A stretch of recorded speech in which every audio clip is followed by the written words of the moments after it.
Lily Grace Harmon had 90 seconds to save her own life. She was 8 years old. She weighed 42 pounds. She hadn't eaten in 2 days. And the man gripping her wrist had a gun in his pocket and a buyer waiting at a cabin 60 miles east. 15 adults had seen her in 5 days. 15 adults had looked away. But when Lily spotted the massive biker at pump number 7, tattooed, bearded, the most terrifying man in the parking lot, she did something that would mobilize 270 Hell's Angels across 4 states. She pretended to tie his shoe. Before we continue, please subscribe and comment what city you're watching from. We love seeing how far this story travels. Stay until the end. This one will stay with you. The phone rang at 3:47 p.m. on a Wednesday in October, and Irene Harmon's life split in half. She was standing in the pickup line at Jefferson Elementary School in Tulsa, Oklahoma.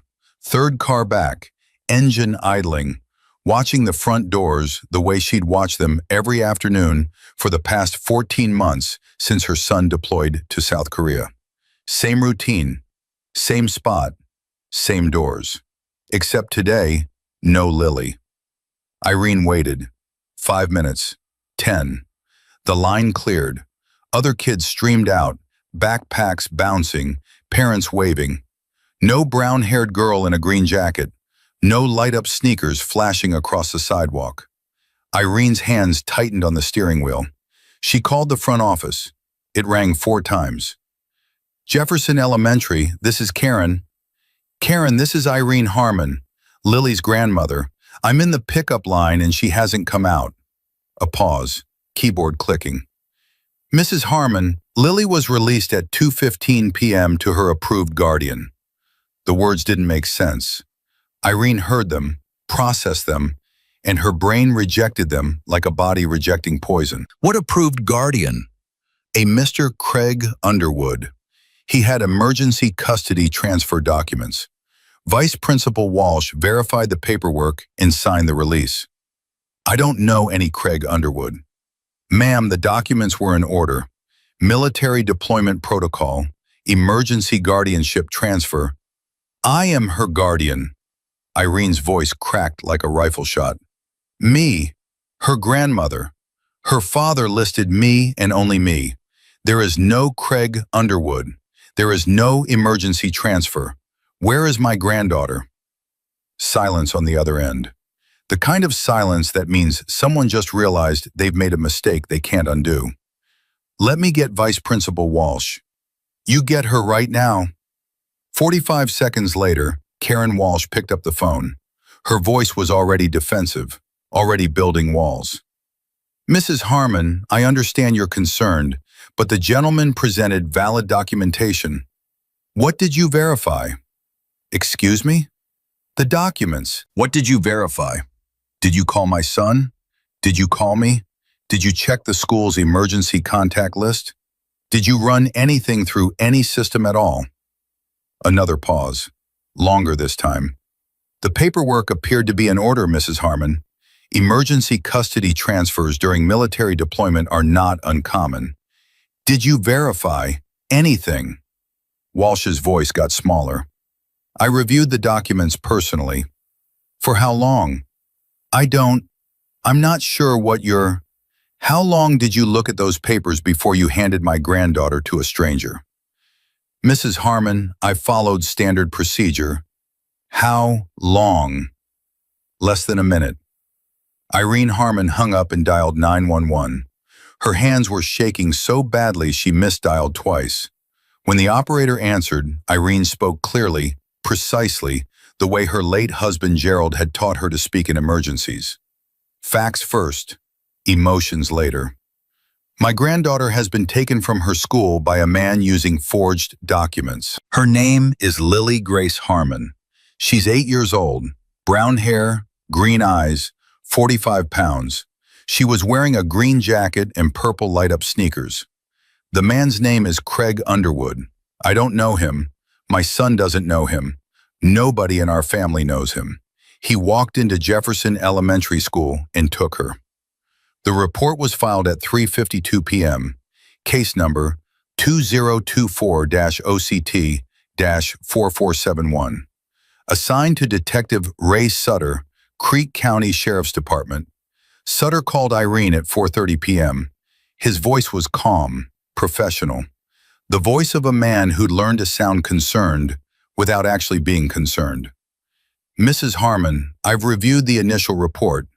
Now, in these situations, 9 times out of 10, it's a family member, an ex-spouse, a relative, someone with a custody dispute.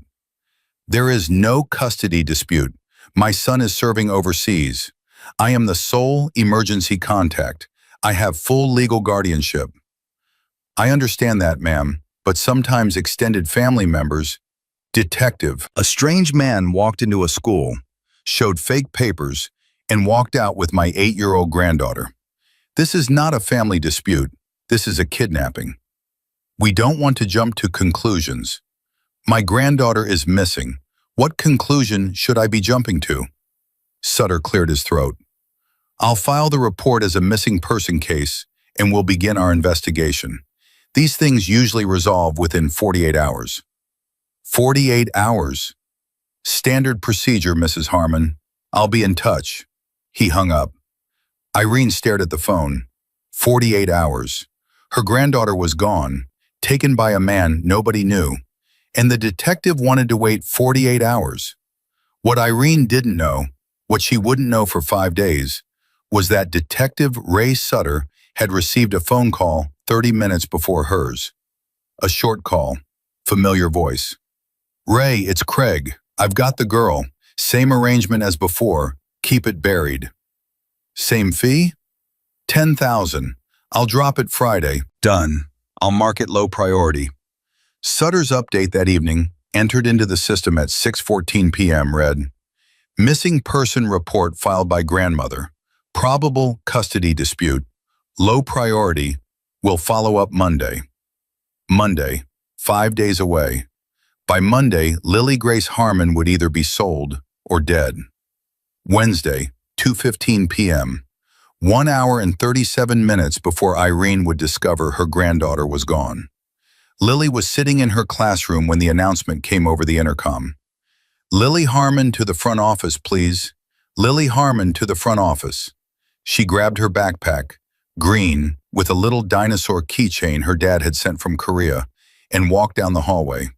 Her purple light-up sneakers flashed with every step, red and blue. Her dad had given them to her the night before he deployed. She'd worn them to bed that first night, watching them glow in the dark, pretending the lights were signals he could see from across the ocean. Karen Walsh was standing at the front desk with a man Lily had never seen before. He was average height, brown hair, neatly combed, clean polo shirt, light blue, khaki pants. He looked like every dad at every school pickup she'd ever seen. Friendly face, warm eyes, the kind of smile that made adults trust him immediately. Lily, this is Mr. Underwood, Walsh said. He's going to be taking care of you while your dad is away. Your father arranged it. Lily looked at the man, looked at Walsh. Something cold moved through her stomach. My grandma picks me up. There's been a change in plans, sweetheart, Craig said. His voice was gentle, patient, the voice of a man who'd practiced this moment. Your dad called me last night. He wants me to bring you to stay with my family for a little while, just until your grandma gets some things sorted out. My grandma didn't say anything about this. It happened fast, kiddo. Military stuff. You know how it is. Lily didn't move. Her fingers tightened on the straps of her backpack. Walsh stepped in. Lily, I've reviewed all the paperwork. Everything is in order. Mr. Underwood is an approved guardian. Can I call my grandma? The question hung in the air. Simple, reasonable. The kind of question any child should be allowed to ask. The kind of question that, if answered, would have ended everything right there. Craig's smile didn't waver. Of course you can, sweetheart. We'll call her from the car. I've got her number right in my phone. Walsh nodded, already turning back to her desk. Paperwork done, problem solved. She'd looked at the documents for 41 seconds. Hadn't called Ryan Harmon. Hadn't called Irene. Hadn't checked the emergency contact list on her own computer. which would have taken 5 seconds and shown that Craig Underwood's name appeared nowhere. 41 seconds. That's what Lily's safety was worth. Come on, Lily. Craig's hands settled on her shoulder. Light, gentle, the kind of touch that looked protective from a distance. We've got a bit of a drive. They walked through the front doors. Lily's sneakers flashed red and blue against the tile floor. Her left shoelace was coming loose. She'd noticed it during recess, but hadn't had time to tie it. Craig's car was a white Honda Civic parked in the visitor's lot. He opened the passenger door for her, smiled, waited. Can I call my grandma now? Soon as we're on the road. Lily got in. Craig closed the door, walked around to the driver's side, started the engine. They pulled out of the school parking lot at 2:19 p.m. Craig turned right on Henderson Avenue, toward the highway. This isn't the way to my grandma's house. We're not going to your grandma's house right away, remember? I told you, your dad once. My dad would have told my grandma. He always tells my grandma everything. Craig's hands adjusted on the steering wheel. Subtle. The grip tightening just slightly. Lily, I know this is confusing, but your dad and I go way back. He trusts me. What's his middle name? Craig glanced at her. Quick. The smile still there, but something shifting behind it. What? My dad's middle name. If you go way back, you know it. 3 seconds of silence. Craig's eyes returned to the road. Thomas. It's James. The car went quiet. Lily watched Craig's jaw tighten, watched his fingers flex on the wheel, watched the friendly Uncle mask crack for one fraction of a second before he rebuilt it. You're right, James. Sorry, sweetheart, I was thinking of someone else. Long day. But Lily had seen it, that flash, that moment where the real person underneath the smile had surfaced, and she understood, with the clarity that children sometimes have when adults have lost it, that she was in terrible danger. Craig merged onto I-44 heading east, away from Tulsa, away from Irene, away from everything Lily knew. She watched the exit signs pass, tried to memorize them, tried to remember what her dad had taught her about being brave. You don't have to be big to be brave, Lil. You just have to be smart and not give up. They'd been driving for 12 minutes when Craig reached over and opened the center console. He didn't say anything, just pulled out a handgun, held it where Lily could see it, turned it slowly in his hand, then put it back. Closed the console. No threat, no words, no explanation necessary. Lily's breathing went shallow. Her hands gripped the backpack in her lap. The dinosaur keychain pressed into her palm. Here's how this is going to work, Craig said. His voice was different now. The warmth gone, flat, businesslike. You're going to be quiet. You're going to do what I say. When people talk to you, you're going to smile and nod. If anyone asks, I'm your Uncle Craig, and we're on a road trip. You understand? Lily nodded. Say it. I understand. Good girl. We've got a long drive ahead. The highway stretched east. Lily's sneakers had stopped flashing. She'd pulled her feet up onto the seat, knees to her chest, making herself as small as possible. She was 8 years old. She weighed 45 pounds, and she was alone with a man who had a gun and a plan and no intention of ever letting her go home. Day 2, Thursday morning. They'd spent the night in a motel outside Joplin, Missouri. Lily hadn't slept. Craig had handcuffed her left wrist to the bed frame with a zip tie, loose enough not to leave marks visible above her sleeve, tight enough that she couldn't slip free. She'd spent the night staring at the ceiling, listening to Craig snore, trying not to cry because crying made noise, and noise made Craig angry. At 7:30 a.m., Craig cut the zip tie and told her to get ready. Bathroom door stayed open. 2 minutes, no more. Lily washed her face, looked at herself in the mirror, brown hair tangled and unwashed, dark circles under her green eyes, a bruise forming on her upper arm where Craig had grabbed her getting out of the car. And on the bathroom counter, next to Craig's razor and toothbrush, sat a black eyeliner pencil. Cheap, Drugstore brand. The kind that rolled when you set it down. Lily looked at it, looked at the bathroom door. Craig was on his phone in the other room, voice low. She palmed the pencil, slid it into her sock. Fast, smooth, like she'd done it 1,000 times. Her heart was hammering so loud she was sure Craig could hear it. But when she walked out of the bathroom, he didn't even look up. That afternoon, they stopped at a diner in Fort Smith, Arkansas. Craig ordered for both of them. Pancakes for Lily. She hadn't eaten since yesterday morning, and her hands shook as she picked up the fork. Their waitress was a woman in her 50s named Donna, gray hair pulled back, reading glasses on a chain around her neck. She brought Lily extra crayons and a kid's menu to draw on. "You doing okay, sweetie?" Donna asked. Lily looked at Craig. Craig smiled at Donna. "She's a little car sick. Long drive from Tulsa to visit family." "Poor thing." Donna patted Lily's shoulder. Lily flinched. Hard. The kind of flinch that starts in the bones. Donna noticed. Lily saw her notice. Saw the question form behind the woman's eyes. Saw the moment of hesitation, the fraction of a second where Donna's instinct told her something was wrong. Then Craig laughed. Easy. Natural. She's like that with strangers. Shy girl. Takes after her mother.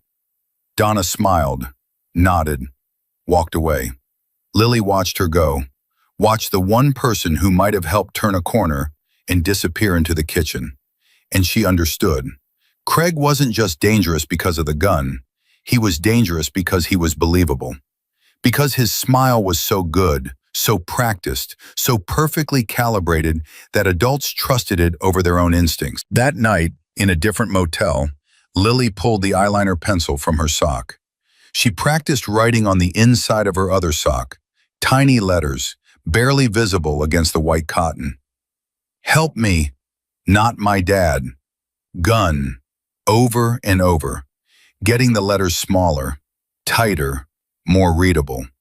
Because Lily Grace Harmon was 8 years old and reading at a 5th grade level, and she understood something that most adults in her life had failed to grasp. Nobody was coming to save her. Not the school, not the police, not the waitress or the motel clerk or the highway patrol. If she was going to survive, she'd have to save herself. She just needed a plan, and a person brave enough to believe a child. Day 3, Thursday afternoon. Highway 71, heading south through Arkansas. Mile marker 142. Craig was doing 68 in a 55 zone. Careless, distracted by a phone call, his burner phone pressed to his ear. "Yeah, I'll have her there Friday night, 8 o'clock, same cabin." Lily sat in the passenger seat, pretending to sleep, listening to every word. $195, that's the price, same as we discussed. $195,000. That's what her life was worth to the man on the other end of the phone. "No, she's not a problem. Quiet kid. Scared. She'll cooperate." Lily's fingernails dug into her palms. She kept her breathing steady, kept her eyes closed, kept listening. "Tyler's got the cabin ready. Same setup as last time." Last time. There had been a last time. Another child. Another cabin. Blue and red lights flashed in the rearview mirror. Craig swore, killed the call, shoved the burner phone under his seat. "Sit up, smile. You say one word and I'll know, and you know what happens." Lily sat up, her face blank, her heart screaming. The trooper was a woman, Officer Lisa Chen, Arkansas Highway Patrol, 42 years old, mother of 2. She walked up to Craig's window with her hand resting casually on her belt. "License and registration, please. You were doing 68 in a 55. "Sorry about that, officer. Long drive. Got distracted." "Where you headed?" "Neosho, Missouri. Family visit with my niece here." Chen leaned down slightly, looked at Lily. "Hey there, sweetie. You doing okay?" This was it. The moment. Lily's chance. One word. One single word, and it could all be over. "Help. Please. No, anything." Craig's right hand dropped to his thigh. Casual. his fingers inches from the console where the gun waited. Lily nodded, smiled, the smile Craig had trained her to give. "She's tired," Craig said. "8 hours in the car. You know how kids are." Chen studied Lily for one more second. 1 second where Lily's eyes screamed everything her mouth couldn't say. 1 second where a trained law enforcement officer looked at a frightened child and had every tool, every legal right, every reason to dig deeper. "I'll let you off with a warning this time. Slow it down." "Yes, ma'am. Thank you." Chen walked back to her cruiser. Craig's window rolled up. He pulled back onto the highway. "Good girl," he said. Nothing else. Lily pressed her forehead against the window and let 2 silent tears slide down her cheeks. The trooper had looked right at her, right at the bruise peeking above her sleeve, right at the fear in her eyes, and she'd walked away. 16 adults now. 16 adults who had seen Lily Grace Harmon and chosen not to see what was right in front of them. But Lily was learning. Every failure taught her something. The school taught her that paperwork beats common sense. The waitress taught her that politeness beats instinct. The trooper taught her that procedure beats suspicion. And Craig's fear of the bikers at that rest stop yesterday, the way his hands had clenched, the way he'd rushed her back to the car, the way his eyes had tracked the leather vests and patches like they were predators. That taught her the most important lesson of all. Craig was afraid of exactly one thing, and tomorrow, Lily was going to use it. Day 4, Friday morning, 8 a.m. Lily woke in another motel room, her third in 3 days. Her stomach had passed through hunger into numbness. The zip tie on her wrist had rubbed the skin raw, but she'd stopped noticing. Craig was on the phone in the bathroom. Door thin, walls cheaper. Lily heard every word. "No, they haven't paid the ransom. Doesn't matter. That was never the real plan." Pause. "Tonight, 8 o'clock. Tyler's got the cabin ready. Dale's already buried the case. Told the grandmother it's a family dispute. She's been calling every day and he just keeps telling her to be patient." Pause. $195. Cash. Same drop as last time with Emma. Lily's blood went cold. Emma, the name from the phone call yesterday. Another child. Another girl who'd gone to that cabin. If Fenton tries to negotiate, remind him what happened last time he tried to lowball me. Pause. Craig laughed. A real laugh. Genuine amusement. "Yeah, exactly. See you at 8. He hung up. Lily closed her eyes, pretended to sleep. Her mind was racing. 8 o'clock tonight. That was her deadline. 12 hours. After that, she'd be at the cabin. After the cabin, she'd be with the buyer. After the buyer, she'd be Emma. And nobody would ever find her. Lily reached under her pillow. The eyeliner pencil was still there. She'd been moving it every night, hiding it in a different spot. Under the mattress, inside her sock, tucked in the elastic of her underwear. Craig checked the room every morning. He'd never found it. She also had the wrapper, a green Jolly Rancher wrapper, watermelon flavor. Craig had given her one piece of candy yesterday morning when she'd started crying so hard he was worried she'd attract attention in the motel lobby. One piece of candy, the only kindness in 5 days, and Lily had saved the wrapper. She'd practiced the message in her head 100 times, knew exactly what to write, knew every word had to count because the wrapper was small and the pencil was thick, and she'd only get one chance. Now she just needed the right person, the right moment, and a little bit of luck. Craig tossed her a granola bar at 8:30 a.m. "Eat. We're leaving in 20 minutes. Last stop before we head to the cabin." Lily unwrapped the bar, took small bites, made it last. Craig stared at her from across the room. His phone buzzed. He glanced at it, typed a response, looked back at Lily. "You've been good, Lily. Real good. Quiet. No trouble." She said nothing. "After tonight, you won't have to worry about anything anymore. You'll be with people who'll take care of you." The lie was so enormous, so grotesque, that Lily almost laughed. Almost. Instead, she chewed her granola bar and stared at the wall and thought about her dad's voice. You don't have to be big to be brave, Lil. You just have to be smart and not give up. Smart. Don't give up. At 4:15 p.m., Craig pulled into the Flying J truck stop at exit 54 on I-44. He needed gas. Lily needed the bathroom. And parked at pumps 7, 8, and 9 were 4 Harley-Davidson motorcycles. Chrome gleaming, leather saddlebags, riders in black vests covered in patches. One of them was the biggest man Lily had ever seen, 6 feet 5 inches, full beard, brown streaked with gray, arms like tree trunks covered in tattoos. A leather vest with a patch on the back that Lily couldn't read from the car, but she could see the main image. A skull with wings, death's head, hell's angels. He looked like the kind of man parents pulled their children away from. He looked like exactly what Lily needed. Craig saw the bikes and his whole body changed. Shoulders tight, jaw locked, eyes scanning. The same reaction Lily had cataloged at 2 rest stops over the past 3 days. Craig Underwood, who feared nothing, not police, not grandmothers, not schools, was afraid of men in leather vests, which meant men in leather vests were the most powerful people Lily had ever encountered. I need to use the bathroom, she said, small voice, defeated, exactly how Craig expected her to sound. He studied her, suspicious, always suspicious. Make it quick, I'm standing outside the door. Lily climbed out of the car. Her left shoelace was untied. She'd loosened it deliberately 10 miles back, working it free with her other foot, while Craig was distracted by his phone. They walked toward the building, Craig's hand on her shoulder, firm, possessive. And the massive biker was walking toward the convenience store entrance. Alone. His brothers 30 feet away at the bikes, packing saddlebags.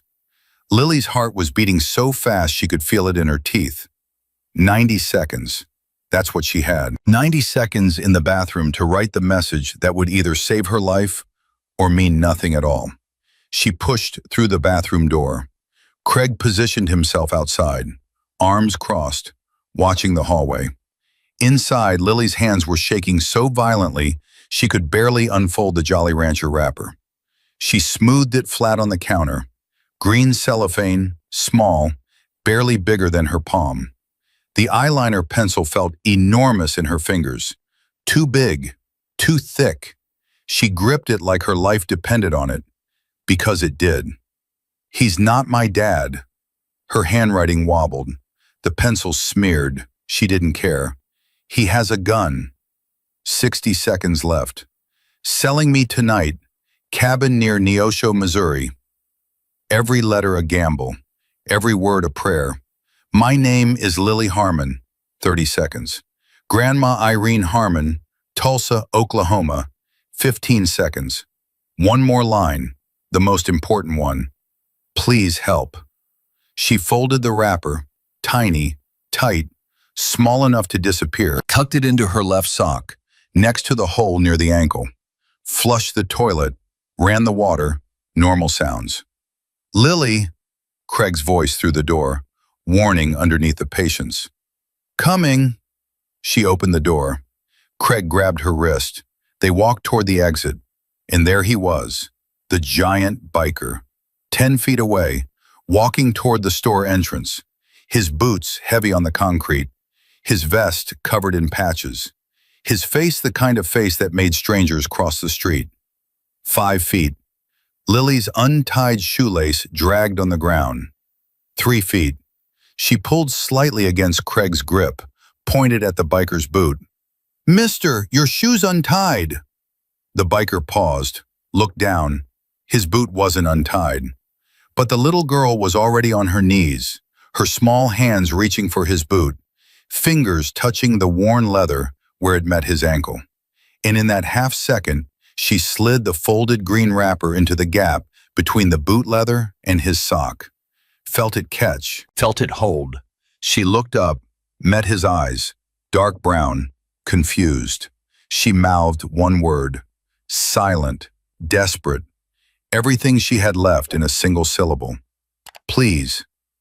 Craig's hand clamped on her arm, yanking her up, pulling her back.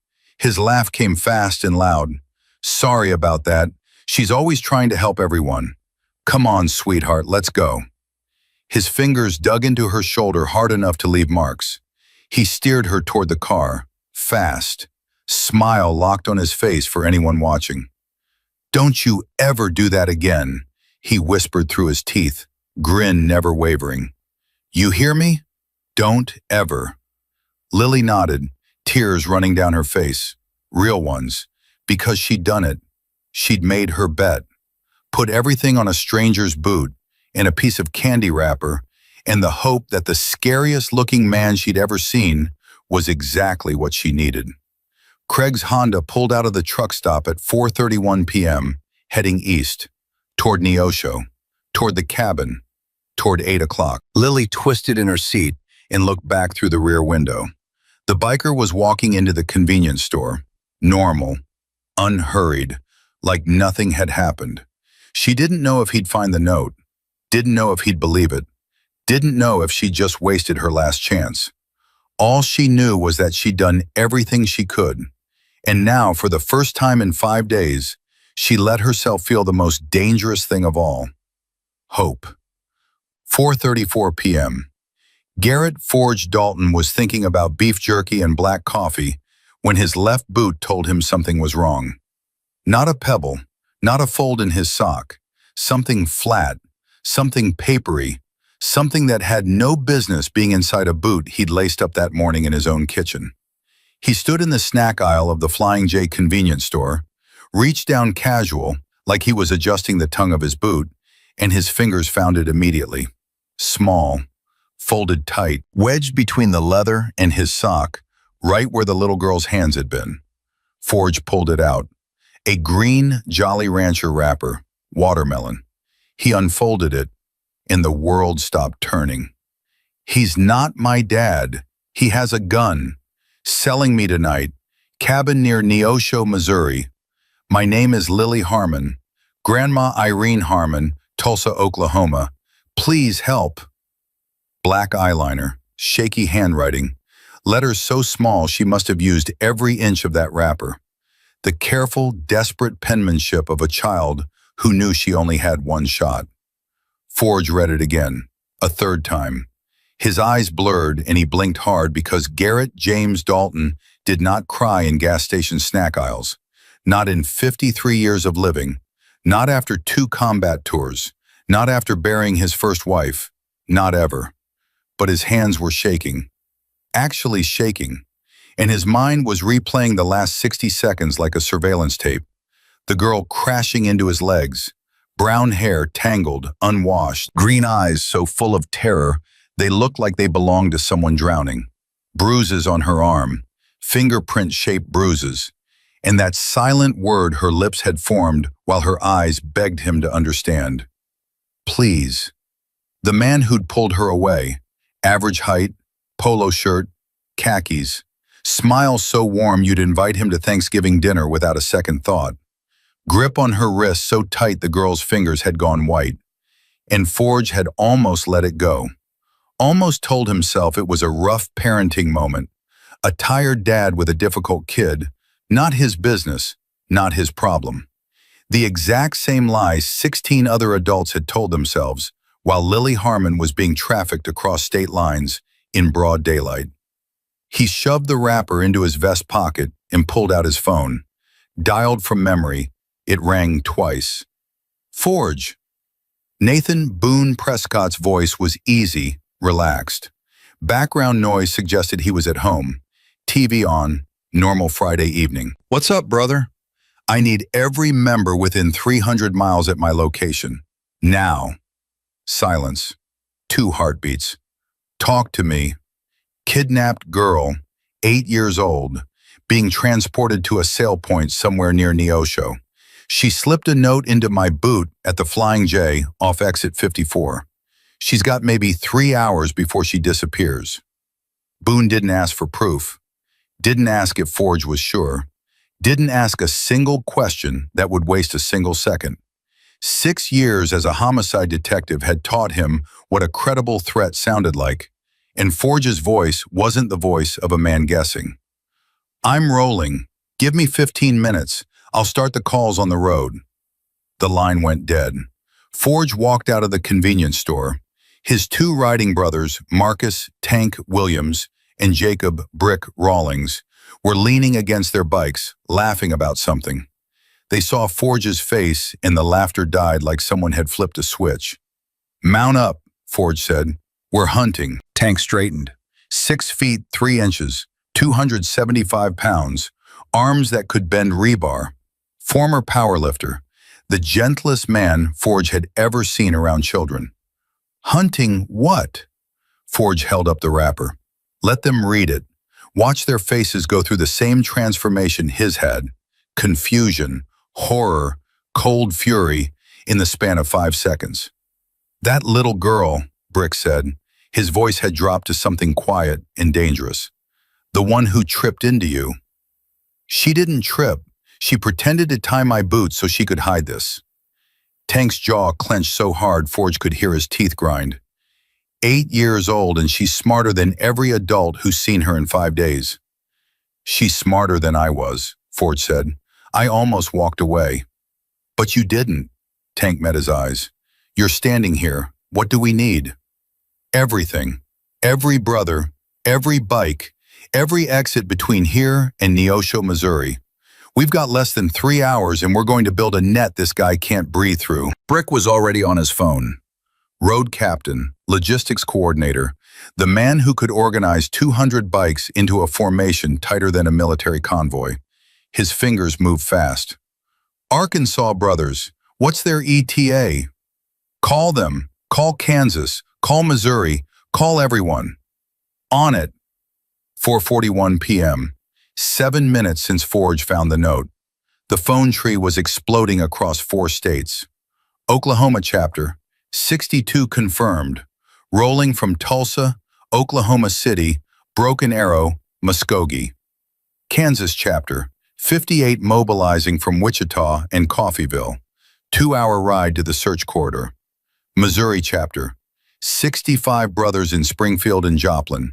Some were already on the road, already close. Arkansas chapter, 47 rolling from Fayetteville and Fort Smith. 270 Hells Angels. 4 states. Every phone call the same. 3 sentences and a response. "Kidnapped child, 8 years old, 3 hours. Where do you need me?" No questions, no hesitation, no debates about evidence or legality or risk. Just brotherhood, just action. Because that patch on their vests wasn't decoration. It was a promise. 4:55 p.m. Boone pulled into the Flying J parking lot. He'd made the 15-mile ride in 11 minutes. His laptop bag was slung over his shoulder, and his face carried the expression Forge had learned to recognize over 8 years of brotherhood. The detective face. The one that meant Nathan Prescott had stopped being Boone the biker and become the man who'd closed 47 homicide cases before walking away from the badge. "Show me the note." Forge handed it over. Boone studied it. Not just the words, the handwriting, the material, the pencil marks, the way the letters got smaller as the wrapper ran out of space. "She practiced this," Boone said quietly. "Look at the letter formation. This isn't panic scribbling. She planned it, stole the pencil, saved the wrapper, rehearsed the message. This kid has been thinking about this for days." "Can you find her grandmother?" "Already did." Boone opened his laptop on the tailgate of a nearby pickup truck, screen glowing in the afternoon light. "Called in 2 favors on the drive over. Irene Harmon, Tulsa, Oklahoma. Filed a missing person report Wednesday at 3:52 p.m. Granddaughter Lily Grace Harmon, age 8. Taken from Jefferson Elementary by a man using forged emergency custody documents. Status?" Boone's jaw tightened. "Low priority. Probable custody dispute. Investigating officer, Detective Ray Sutter, Creek County Sheriff's Department. Last update, Thursday morning. Family matter. Will follow up Monday." Monday. Forge let the words sit there, Let it rot in the air between them. She'll be dead by Monday. Gets worse. Boone's fingers moved across the keyboard. I ran the name from the note against the Oklahoma Missing Persons database. Craig Underwood. Clean record. No warrants. Nothing on the surface. But I cross-referenced his address with case files from Creek County, and brother, this is where it gets ugly. Forge stepped closer. 2021. Missing child case. Emma Underwood, age 7. Craig's stepdaughter. Disappeared after what Craig reported as a medical emergency during a camping trip. Investigating officer, Boone looked up, Ray Sutter. The parking lot went quiet. Even the highway noise seemed to fade. Same cop, Tank said. Same cop, Boone confirmed. Emma was never found. Case went cold after 8 days. Craig collected $145,000 from a life insurance policy he'd taken out on Emma 3 months before she disappeared. Her mother, Craig's ex-wife, hanged herself 6 months later.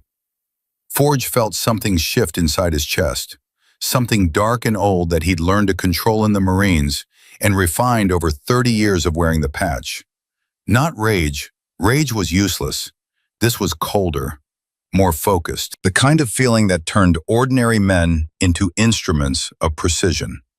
He's done this before, Forge said, and Sutter covered for him. Same pattern, same playbook. For $10,000 a case, Boone turned his laptop around so the others could see the screen. I pulled Sutter's financial records. Don't ask me how. Cash deposits. 10 grand in March 2021, 2 weeks after Emma disappeared. Another 10 grand deposited last Tuesday, the day before Lily was taken. Exactly. Sutter was paid in advance this time, pre-positioned to bury the case before it even started. Tank's hands were fists at his sides. The veins in his forearms stood out like cables. So we've got a kidnapper, a buyer, a corrupt cop, and an 8-year-old girl with about 2.5 hours left. What's the play? We need FBI, Forge said. This is federal. Kidnapping across state lines, trafficking, corruption. We can't handle this alone, and we can't trust local law enforcement. Already on it. Boone pulled out his phone. Diane Mercer, Special Agent, Oklahoma City Field Office. She was the only Fed I trusted when I was on the force. Only one who never played politics with children's lives. I'm calling her now. He dialed. It rang 3 times. Mercer? Diane, it's Nathan Prescott. Boone? Surprise in her voice. They hadn't spoken in 2 years. What's going on? I need you to listen, and I need you to move fast. I've got a kidnapped 8-year-old girl being transported to a sale location near Neosho, Missouri. Her name is Lily Grace Harmon, reported missing from Tulsa on Wednesday. The case was buried by a dirty cop named Ray Sutter in Creek County. The kidnapper is Craig Underwood. He did this before in 2021. Girl named Emma Underwood. Same county, same cop, same buried case. That girl was never found. This one has approximately 2.5 hours before she's sold to a buyer and disappears the same way. Silence. 3 seconds. Forge counted them. How do you know this? The girl slipped a handwritten note into a biker's boot at a truck stop. I have the note. I have the vehicle description. I have the missing persons report number. I have Sutter's financial records showing payments from Underwood. And I have 270 men currently deploying across every exit between here and Neosho to make sure that car doesn't reach its destination. Another silence, shorter this time. Send me everything. I'm mobilizing now. Boone, don't let your people touch him. I need this case clean. That's why I called you instead of handling it ourselves. I'll have agents at your location in 40 minutes. Mercer out. The line went dead. Boone looked at Forge. Clock's ticking. Then let's build the net. 5:11 p.m. Brick Rawlings stood in the center of the parking lot with his phone pressed to his ear and a map of I-44 pulled up on Boone's laptop. His voice carried the calm, methodical authority of a man who'd been coordinating 200 motorcycles for 15 years. Oklahoma brothers, position at exits 42, 48, 54, and 60. You're the Western Wall. Nothing gets past you heading back toward Tulsa. He paused, listened, confirmed. Missouri brothers, I need you at exits 33, 38, and 44. You're the funnel.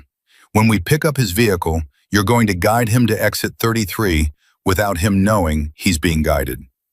How? A voice asked on the line. Younger, one of the prospects. You don't chase. You don't crowd. You shepherd. Bikes appear in his mirrors. Not aggressive, just present. He speeds up, you match. He tries to exit early. Brothers are already waiting. You make exit 33 feel like his best option. His only option. And if he panics? That's what the Kansas brothers are for. They're covering the northern routes. Highway 71, Highway 60, Route 66. If he rabbits, they're the secondary net. He's not getting out of this corridor. What about south? Arkansas brothers are sealing Highway 412 and the 59 junction. 4 states, 270 bikes, every exit, every intersection.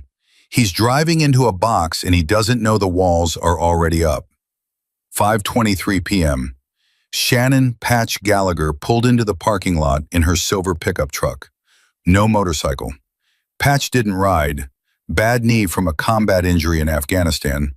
But she was the chapter's only female officer and the only member with paramedic training. 14 years of emergency trauma medicine. Certified in child crisis intervention. 3 commendations from the Army. The kind of woman who could stop arterial bleeding with one hand and hold a dying soldier's hand with the other. Forge met her at the truck. When we find her, you're first through the door. How bad? 5 days in captivity, minimal food, bruises, possible worse. I've already called Freeman Hospital in Joplin, pediatric trauma team on standby. If she's been 5 days without proper nutrition, we're looking at dehydration, hypoglycemia, possible organ stress. I want a full panel the moment we get her to a facility. Whatever she needs. Patch looked at him. Hard, direct. Forge, when we find her, she's going to be terrified. She won't know we're the rescue.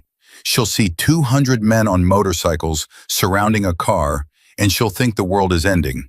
I need everyone, and I mean everyone, to stay back. No approaching the vehicle until I've made contact. No loud voices. No sudden movements. She's been traumatized for 5 days by a man she trusted adults to save her from. She's not going to trust easily. Understood. I'll brief the brothers. One more thing. Patch opened her truck and pulled out a blanket. Soft, purple. She'd grabbed it from her house. Kids respond to comfort objects. Something soft, something warm, something that doesn't look like it belongs to a group of bikers. This might help. 5:38 p.m. Boone looked up from his laptop. His face had that expression. The one Forge had learned meant the puzzle pieces had clicked. Got him. Every conversation in the parking lot stopped.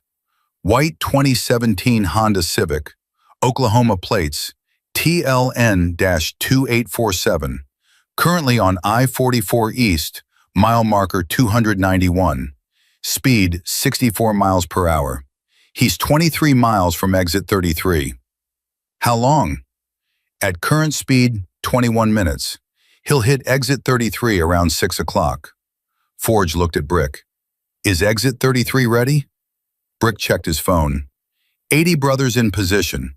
Another 40 within 10 minutes. We'll have 120 at the exit point and 150 along the corridor. What about the rest? Rolling. They'll be in position before he arrives. Nobody's sitting this out, Forge. I've got brothers who drove 2 hours on 20 minutes notice. One guy in Wichita left his daughter's soccer game. Another one in Fort Smith walked out of his own anniversary dinner. Their wives told them to go. Forge nodded. Boone, what's our plan when we stop him? Clean takedown. No contact with the suspect beyond securing him. We box the vehicle at exit 33, use the megaphone to give verbal commands, Get him out of the car and on the ground. Then we wait for Mercer. And if he pulls the gun? The question hung in the air. Every man in that parking lot knew what it meant. A desperate man with a weapon and a child in the car. He won't, Boone said. Think about it. Right now, Craig Underwood believes he's untouchable.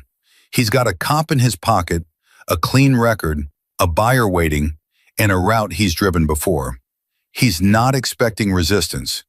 When he sees 120 motorcycles blocking his exit, his brain is going to short circuit. Fight or flight, and there's nowhere to fly.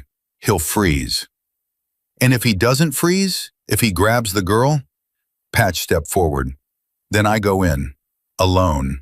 No vest, no patches, just me, a woman, non-threatening. I talk to him. I de-escalate. I've talked down men with rifles, pointed at hostages in Kandahar. I can talk down a man in khaki pants at a highway exit. And if talking doesn't work, Tank spoke for the first time in several minutes. His voice was quiet, almost gentle, which was the most dangerous sound Tank could make. Then I go in, and talking won't be required. Forge looked at his brothers, Boone with his laptop and his detective brain, Brick with his phone and his logistics map, Patch with her medical kit and her purple blanket, Tank with his fists and his silence. Nobody touches him unless that girl is in immediate danger.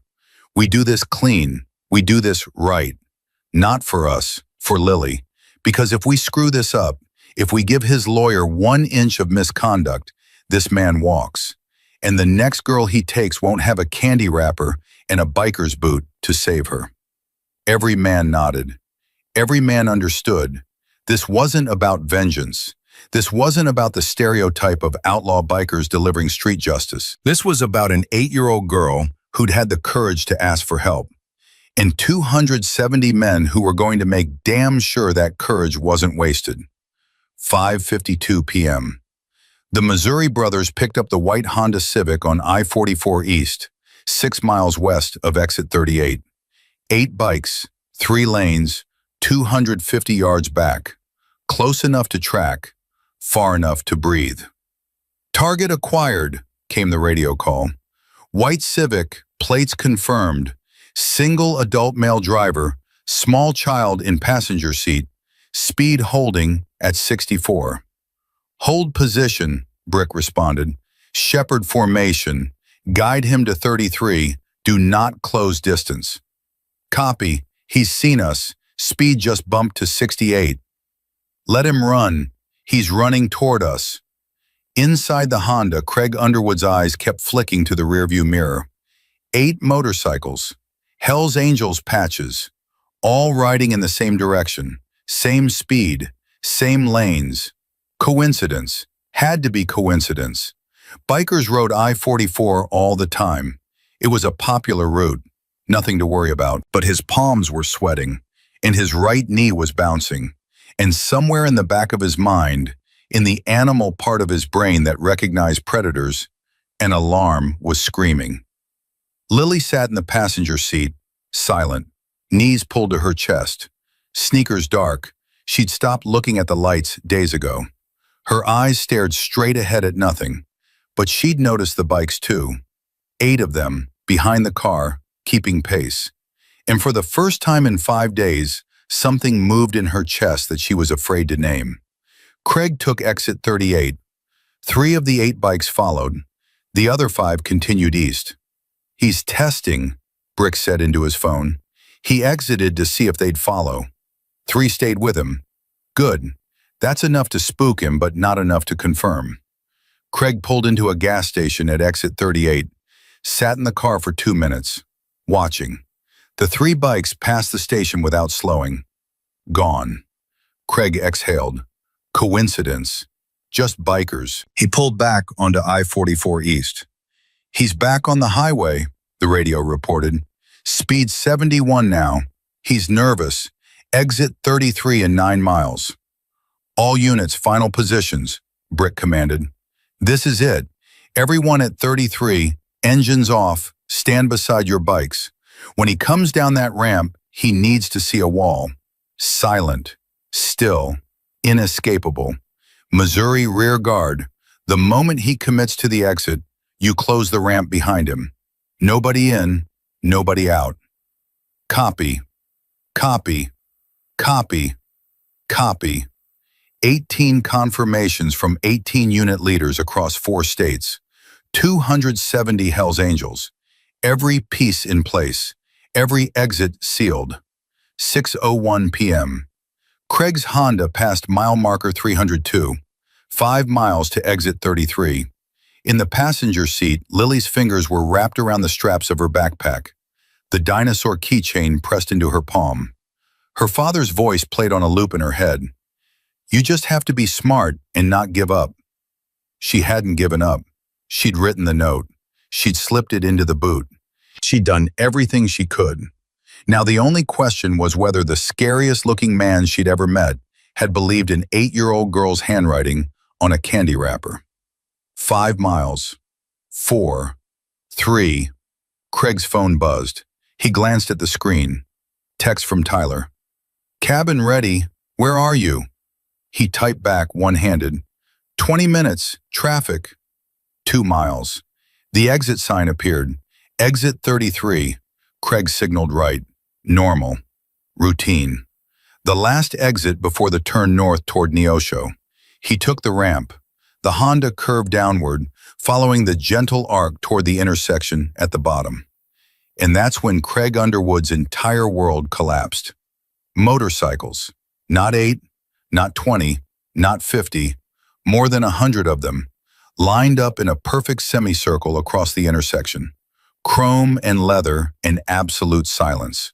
Riders standing beside their bikes, arms at their sides, faces carved from stone. Craig's foot slammed the brake. The Honda skidded, stopped. Behind him, the roar of engines. He looked in the rearview mirror. 12 bikes had materialized at the top of the ramp, blocking the way back to the highway. More were pulling in from access roads on both sides. The semicircle was becoming a circle. The circle was becoming a cage. Craig's breathing went ragged. His eyes darted left, right, forward, back. Everywhere he looked, motorcycles, leather vests, Hell's Angels patches, and silence. Horrible, patient, absolute silence. His hands shot to the glove compartment, the gun. A voice split the air, amplified, calm. The voice of a man who had all the time in the world. Craig Allen Underwood, turn off your engine. Step out of the vehicle with your hands visible. FBI is en route. We have evidence of kidnapping, trafficking, and the murder of Emma Underwood. The girl in your car is going home tonight. Craig's hand froze on the glove compartment latch. This ends one of 2 ways, Craig. Peaceful or not. You're looking at 270 men who rode here from 4 states in 3 hours for that little girl. Every one of them is a father, or a grandfather, or an uncle. Every one of them knows what you did, and every one of them is watching you reach for that glove compartment. The voice paused, just long enough. Choose wisely. Craig's hand pulled away from the glove compartment, slowly. His fingers were trembling so badly he could barely grip the steering wheel. The engine died. His hands appeared through the window, empty, shaking. I'm coming out. Don't hurt me. I'm coming out. Nobody moved. Nobody spoke. 270 men stood beside their motorcycles and watched Craig Underwood step out of a white Honda Civic wearing khaki pants and a blue polo shirt, looking exactly like somebody's friendly neighbor, and they let the silence tell him everything their fists wanted to say. Tank walked forward, slow, measured, stopped 10 feet away. Faced the car, hands on the roof, feet apart. I have custody papers. This is a misunderstanding. I'm her uncle. Hands on the roof. Craig complied. His whole body was shaking now. The polo shirt was dark with sweat.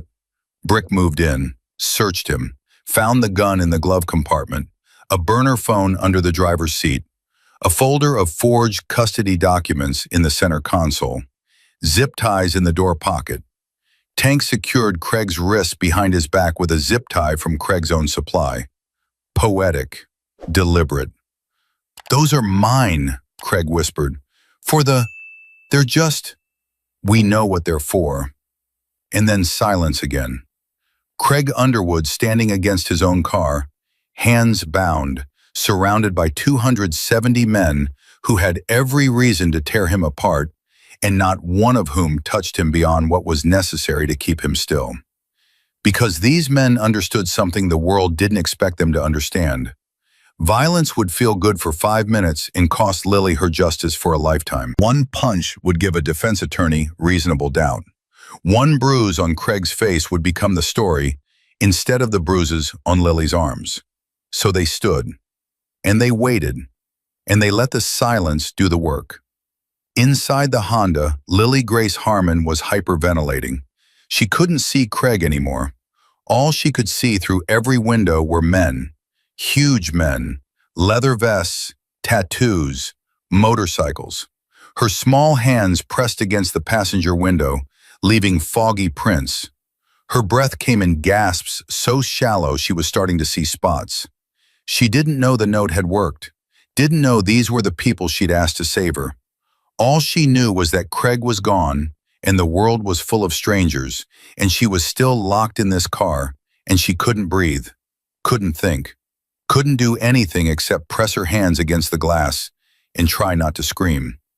Then a face appeared at her window. Not a bearded man, not a leather vest.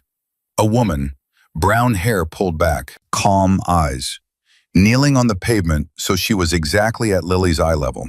No patches, no insignia, just a woman in jeans and a flannel shirt with the kindest face Lily had seen in 5 days. The woman tapped the glass. Gentle, like knocking on a friend's door. "Lily," her voice was soft, barely audible through the window. "My name is Shannon. The big man with the beard, the one at the gas station. His name is Forge. You put a note in his boot. He found it, sweetheart. He read every word, and he called us. All of us. We came for you, Lily. You're safe now." Lily's face crumpled. Every wall she'd built over 5 days, every mask, every silence, every forced smile, every swallowed scream, collapsed at once. Her hands scrambled for the door handle. Pulled. Nothing. Child safety locks. "Brick," Patch called over her shoulder. "Keys." Brick pulled them from Craig's pocket, tossed them across the pavement. Patch caught them, unlocked the door. It swung open, and Lily Grace Harmon fell forward into Patch's arms like a building coming down. 42 pounds of terror and starvation and bruises and 5 days of silence erupting into a sound that made 270 hardened men look away, because some sounds are too raw, too real, too human to witness without breaking. "I want my grandma. I want my grandma. I want my daddy. Please, I want my grandma." "They're coming, baby." Patch held her, careful of the bruises, careful of the rope burns she could feel through Lily's sleeves, careful of everything. "Your grandma's been looking for you every single day. She never stopped, not for 1 second. She's coming right now." Patch wrapped the purple blanket around Lily's shoulders. Lily grabbed it with both fists and buried her face in it, sobbing so hard her whole body shook. And Forge stood 20 feet away, watching, his hands at his sides, tears running into his beard, and he didn't wipe them away because he didn't care who saw. Let them see. Let every man in this parking lot see what happens when a child has to save herself, because every adult in her life failed her. Let them see it, and let them remember it, and let them never, ever look away again. Lily wouldn't let go of Patch. Not when the ambulance arrived, not when the paramedics tried to check her vitals, not when they brought the stretcher. Her fingers were locked into the flannel shirt like claws, knuckles white, grip stronger than any 8-year-old should have. "Sweetheart, I need to let these people look at you," Patch said, gentle, no rush. "They're doctors, they want to make sure you're okay. Don't leave." "I'm not leaving, I promise.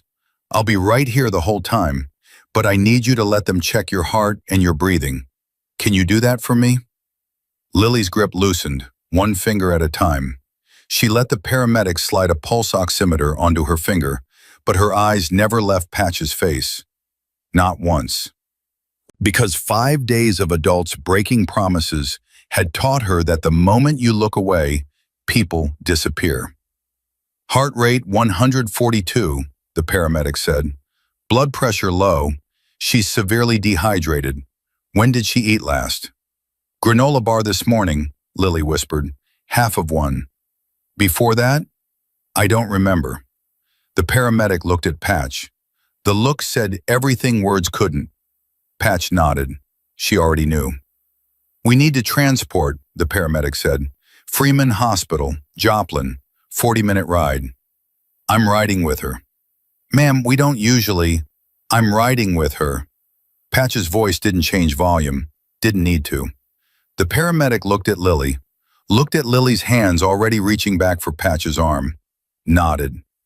Let's move. 6:47 p.m. While Patch climbed into the ambulance with Lily, the parking lot at exit 33 was transforming into something FBI Special Agent Diane Mercer had never seen in 21 years of federal law enforcement. She arrived with 14 agents and 28 state troopers from Oklahoma and Missouri. Lights flashing, sirens dying, doors opening onto a scene that should have been chaos. It wasn't. Craig Underwood was secured against his vehicle, hands zip-tied, not a mark on him, not a scratch, not a hair out of place except the sweat soaking through his polo shirt. Beside him, 2 bikers stood guard, not touching him, not speaking to him, just standing. The vehicle was untouched. Doors open, engine off, but nothing moved, nothing tampered with. Chain of evidence clean. And 270 Hell's Angels stood in formation. Not a loose cannon among them, not a raised voice, not a single man out of position. Mercer stepped out of her vehicle and looked at Forge. Who organized this? Lily did. We just showed up. Don't be modest. I've run federal operations with less discipline than what I'm looking at right now. We had good motivation. Mercer studied him. 53 years old, full beard, tattooed, leather vest, Hell's Angels chapter president, and the most composed person at a crime scene that included 24 federal agents. I need everything. Start talking.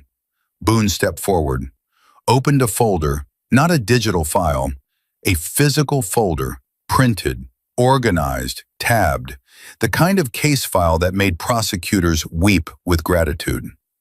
Timeline of events starting Wednesday, 2:15 p.m., Boone said. Abduction from Jefferson Elementary, Tulsa. Missing person report filed by grandmother at 3:52 p.m. Report buried by Detective Ray Sutter, Creek County. Note recovered from Forge's boot at 4:34 p.m. today. Vehicle identification at 5:38 p.m. Vehicle tracked and intercepted at 6:41 p.m. Suspect secured at 6:44 p.m. Victim recovered at 6:49 p.m. Mercer flipped through the folder. Her eyebrows climbed higher with every page. You have his financial records. Sutter's too. Cash deposits matching the timeline of 2 missing child cases. Craig Underwood and Ray Sutter have been running this together since at least 2021. The Emma Underwood case. You know about it? I know it went cold. I know I asked Creek County for jurisdiction twice and was denied both times. Mercer's voice tightened. Now I know why. There's a cabin near Neosho, Boone continued. Craig mentioned it on a phone call Lily overheard. Tyler Underwood, Craig's brother, is there preparing for Lily's arrival. The buyer is a man named Dale Fenton, based in Joplin. Craig's burner phone, which Brick recovered from under the driver's seat, should have communications with both of them. Mercer held up the burner phone in an evidence bag. We'll process this within the hour. She looked at Boone again, longer this time. You were a detective. Homicide, 12 years. Why'd you leave? Because cases like this kept getting buried by men like Sutter, and I got tired of pretending the system was going to fix itself. Mercer didn't respond to that. Didn't need to. She turned to her team. I need 3 units to the Neosho cabin immediately. Warrants being drafted. I want it signed before they arrive. 2 units to Joplin for Dale Fenton. And get me Creek County Sheriff's Department on the phone. I want Ray Sutter picked up within the hour. There's one more thing, Boone said. Mercer turned back. Lily overheard Craig on the phone this morning. He said, same arrangement as last time with Emma. Diane, Emma Underwood didn't just disappear. She was sold. And when the sale didn't go the way Craig wanted, he killed her. That cabin near Neosho is where it happened. Mercer's jaw set. The professional mask held, but Forge saw her eyes. He'd seen that look in the mirror. The look that said this one was personal now. Get me that cabin address. Now. 7:02 p.m. Simultaneous operations across 3 states. The net that had caught Craig Underwood was now expanding to catch every person connected to him. Neosho, Missouri. 23 agents and state troopers surrounded the cabin on Tyler Underwood's property. 30 acres of wooded land. Gravel road. Single structure. No neighbors for a mile in any direction. The kind of place designed to make things disappear. Tyler was sitting on the front steps when the vehicles appeared through the trees. He stood up, looked at the agents, looked at the woods behind the cabin, made his calculation.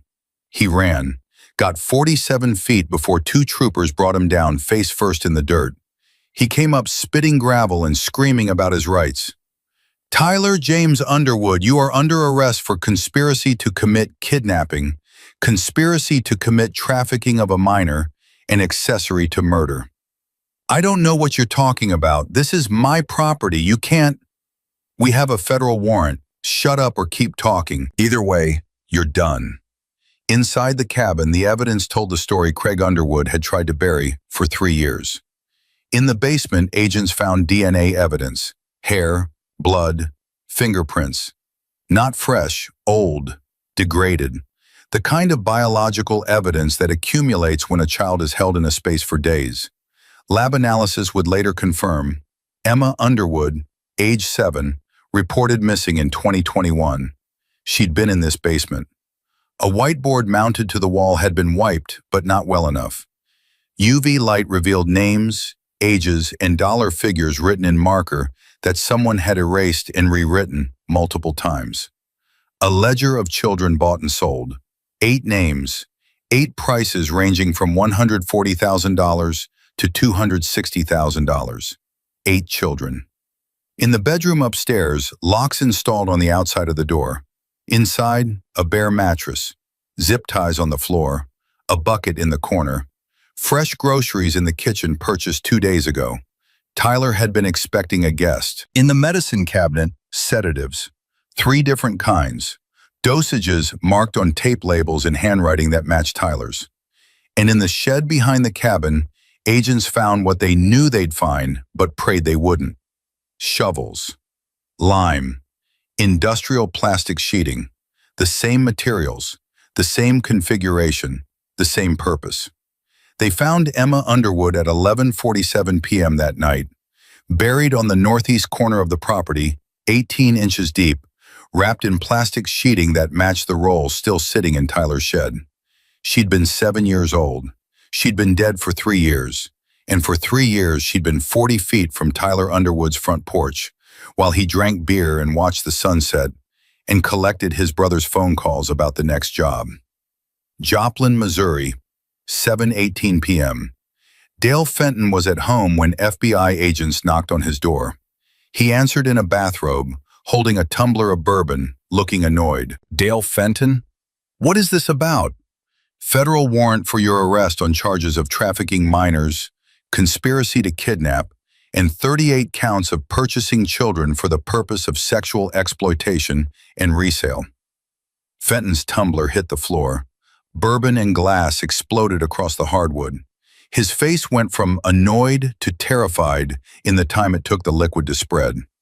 I want my lawyer. You'll get one. They searched his house. His phone, the burner he used for what he called transactions, contained a text thread with Craig Underwood spanning 2 years. The most recent message, sent that morning: package confirmed, $195,000, transport ready, same cabin. GPS records showed 9 trips to the Neosho cabin over 5 years. 9. 5 years of driving to a cabin in the woods to purchase children from a man who looked like everyone's favorite neighbor. And the photos. Agents found them on an encrypted partition of Fenton's personal computer. 38 children, each photograph with a price listed, each tag with a buyer code and a date. Some had been resold. Some had been moved across state lines. Some had simply vanished. 38 children, 13 years of operation. A business built on the bodies of kids who trusted the wrong adults or had no adults to trust at all. The youngest was 5. Tulsa, Oklahoma, Creek County Sheriff's Department, 7:31 p.m. Ray Sutter was at his desk. Same desk where he'd marked Lily Harmon's case low priority 4 days ago. Same desk where he'd marked Emma Underwood's case cold 3 years ago. He was eating leftover pizza and watching a college basketball replay on his phone when 2 FBI agents walked through the door. "Detective Sutter." He looked up, chewed, swallowed. "Help you? You're under arrest." The pizza slice dropped. "Excuse me?" "Corruption of a law enforcement officer, conspiracy to commit kidnapping, conspiracy to commit trafficking of a minor, accessory after the fact to the murder of Emma Underwood, and obstruction of justice in the case of Lily Grace Harmon." Sutter's face drained, not slowly, all at once, like someone had pulled a plug. "I don't know what you're—" "Sit down, Ray." He sat. The agents opened his desk drawer, not because they needed to search. Boone had already told them exactly where to look. Right side, second drawer, filed under closed cases. Lily Harmon's missing person report. Status, low priority. Handwritten note in the margin. Craig called, same arrangement, delay. Emma Underwood's case file, 8 pages. Minimal investigation. No forensics requested. No Amber Alert issued.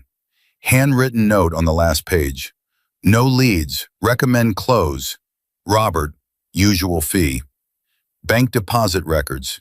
$10,000 cash. Deposited April 8th, 4 days before Lily was taken. $10,000 cash, March 2021, 2 weeks after Emma disappeared. 3 more deposits over the past 4 years matching dates that Mercer's team would later connect to other missing children in the region. Children whose cases Sutter had investigated. Children who were never found. 22 years on the force, one of the agents said, and you sold it all for $10,000 a kid. Sutter opened his mouth, closed it, opened it again. "I want my lawyer." "Yeah, you're going to need one." 7:48 p.m. Back at exit 33, the witness statements were being collected. Agent Mercer had set up a mobile command post in an FBI van, and one by one, the people who had seen Lily Harmon during her 5 days of captivity were brought forward to answer for what they'd done, or hadn't done. Donna Kilpatrick, 54, waitress at the Fort Smith Diner. She stood in front of Mercer with her hands clasped together so tightly her knuckles had gone bloodless. "I brought her crayons," Donna said. "Thursday afternoon. Little girl with brown hair." She flinched when I touched her shoulder. I mean, flinched hard, like she'd been hit. "What did you do?" I asked if she was okay. The man said she was carsick. "Did you believe him?" Donna's eyes closed. "No, I didn't." Her eyes they were begging, Agent Mercer. I could see it. She was terrified of that man. "So what did you do?" "Nothing." The word came out like a confession at church. Hollow. Broken. I told myself I was imagining things. Told myself parents have bad days. Told myself it wasn't my business and I had 6 other tables waiting. I walked away and I served chicken fried steak to table 9, And I went home that night and I couldn't sleep because I knew. I knew something was wrong, and I chose to be comfortable instead of brave. We'll need your full statement. You'll have it, and it won't change a damn thing. That little girl was sitting in my section for 45 minutes, asking me with her eyes for help, and I brought her crayons and walked away. Officer Lisa Chen, Arkansas Highway Patrol. She'd driven to exit 33 from the station voluntarily when she heard the bulletin. She'd recognized the vehicle description immediately. Thursday afternoon, Highway 71, mile marker 142. I pulled them over for speeding. Chen's voice was mechanical, controlled, the professional training holding her together by threads. Male driver, Craig Underwood.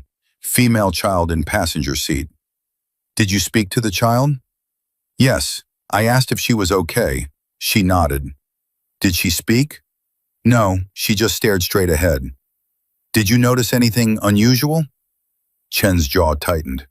I noticed a bruise on her right arm, above the elbow. I noticed her hair was unwashed. I noticed she was sitting with her knees pulled up to her chest, making herself as small as possible. I noticed the driver answered every question before I finished asking it. I noticed the child never looked at me, not once, not even when I spoke directly to her. And with all those observations, I ran his license, clean. I gave him a warning for the speed, and I let them go. Chen's voice cracked. First fracture in the professional wall. I had probable cause for a welfare check. I had legal authority to ask the child to step out of the vehicle. I had every tool I needed to save that girl, and I used none of them because the man was polite and the paperwork was clean, and I told myself that's just how some kids are. You followed procedure. Procedure almost got a child killed. Chen looked through the window of the command van toward the ambulance bay where Lily had been. I'm a mother, Agent Mercer. I have a daughter who just turned 9.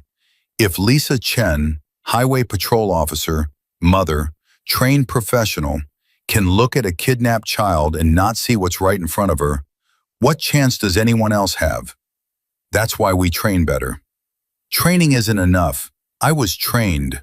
I had 15 hours of child welfare certification. I had a laminated card in my patrol car listing the signs of trafficking. Chen's hand went to her pocket, pulled out the card, held it up. Bruises, fearful demeanor, reluctance to speak. Adult who controls the conversation. I saw every single one of these indicators, every one, and I still drove away. What would you do differently? I'd trust my gut. I'd get the child out of the car. I'd ask her name and check it against the database. It would have taken 90 seconds. 90 seconds, and that girl would have been home 4 days ago. Kevin Marsh, 27, gas station clerk at the Flying J. He was the youngest witness, also the one having the hardest time holding himself together. She came up to the counter to ask for the bathroom key, Kevin said. His leg was bouncing, nervous energy with nowhere to go. The little girl, brown hair, she was with a guy in a polo shirt, and she looked at me and said, please, so quiet I almost didn't hear it. Please what? Just please, that's all. Just the word. Like she was begging for something but couldn't say what.